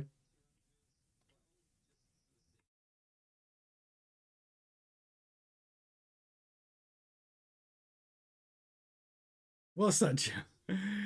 The drivers aren't the only ones putting in some laps today. Yeah, but it's good. This is good because whilst we're doing this for all like pre-season testing, it means that we're also checking our data streams for when we do the live Grand Prix watch-alongs and what our optimum setup is and what data we want on screen.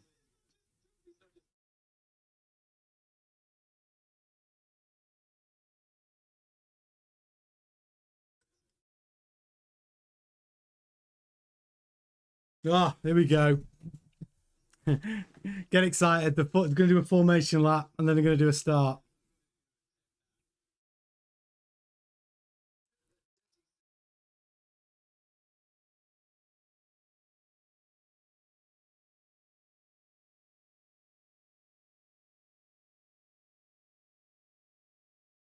Dane says the first half of the session might be McLaren boys 1-2. Leclerc and Max 3-4, with Leclerc launching into P1 at the start, with Max battling through the McLarens for P2.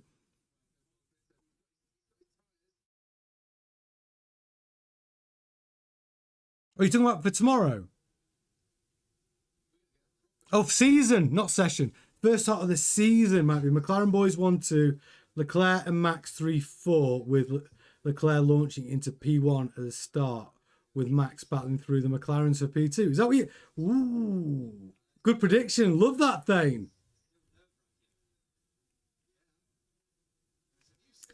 I actually think Mercedes will be at the front in Melbourne. I think it'll be Mercedes. If I had to choose now, I'd probably go George Russell wins P1. And then I think it'll be Piastri P2. Then I think it'll be Leclerc or Hamilton P3. No, Verstappen P3, and then one of the Ferraris P4. And then the other McLaren driver, Norris.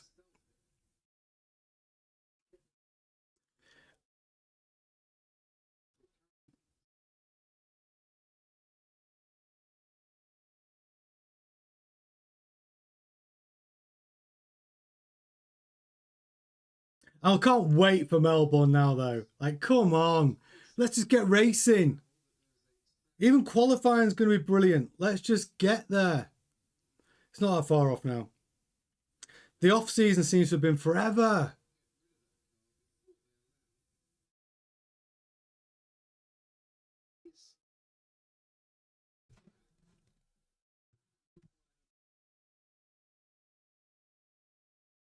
Here we go, though. Let's see if this is farcical. Let's see what this start looks like. Oh, good. Jim Clark. He's in agreement. Thane says, why do I keep thinking Merck will be good? Aston beat them when they were good, then McLaren beat them. They can't make a good car, and you can't go based off what they did over 10 years ago. It's because I think Mercedes, one, I think they've got away with their engine hack. Brilliant. And two, I think they look pretty bulletproof. The power unit looks good, gearbox good, and I think aerodynamically they're good this year as well. I think this Mercedes is going to be better than last year. I really do think that. I think George Russell can do it. Merc aren't the only ones running that engine. I agree. I know McLaren have proven that they can do better than Mercedes with the Works Mercedes engine, but it's just a gut feeling I've got. Toto seems too happy with himself. Do you know what I mean? That's not a good start.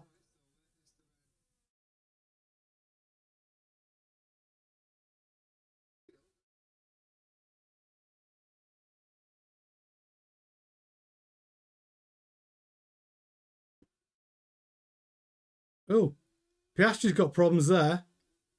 He can't get away.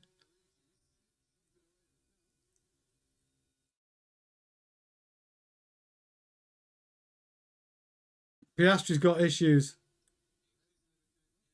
Revs wouldn't get up. Gearbox wouldn't get out of first gear.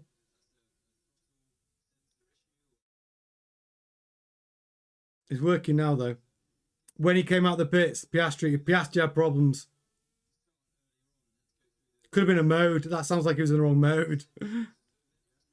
Thane, that's brave. I trust the Alpine aero and chassis. That's bold. That's bold. Look, I always root for the underdog. Like, if Alpine improve from a P10 team to a P4 team, I'm here for it.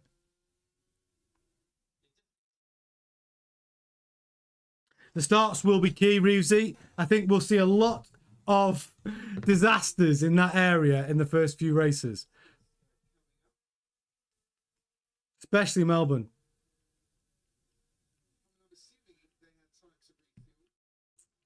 Zkev says no one trusts Alpine aero and chassis, even Alpine. Look, I mean, they've been working hard on the car. You got to remember, Alpine have had more time in the wind tunnel than anybody else. So if they have used that time properly, then they should have developed a decent aero package, you'd think, right?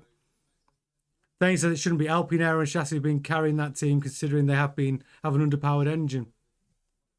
Yeah, I mean, I do think it goes back to the amount of time they've had in the wind tunnel as well. You would think that they would be able to. They've got it. They should be further on than other teams, but we'll see. We will see. They could be the shock of the season. Now they've got the Mercedes power unit. Imagine if it suddenly just made all the difference to Alpine and the back competing at the front. I mean, Cola Pinto's second off the gate, but he was running the C5. It doesn't show it on this data here, but I saw it on Sky. He was running the C5 tyre. The Sir Clive, as it's now forever known. He had the Sir Clives on.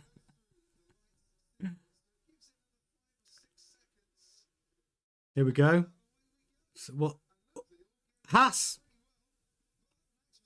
and Ferrari again. Lewis Hamilton and Haas definitely have the best starts. Definitely.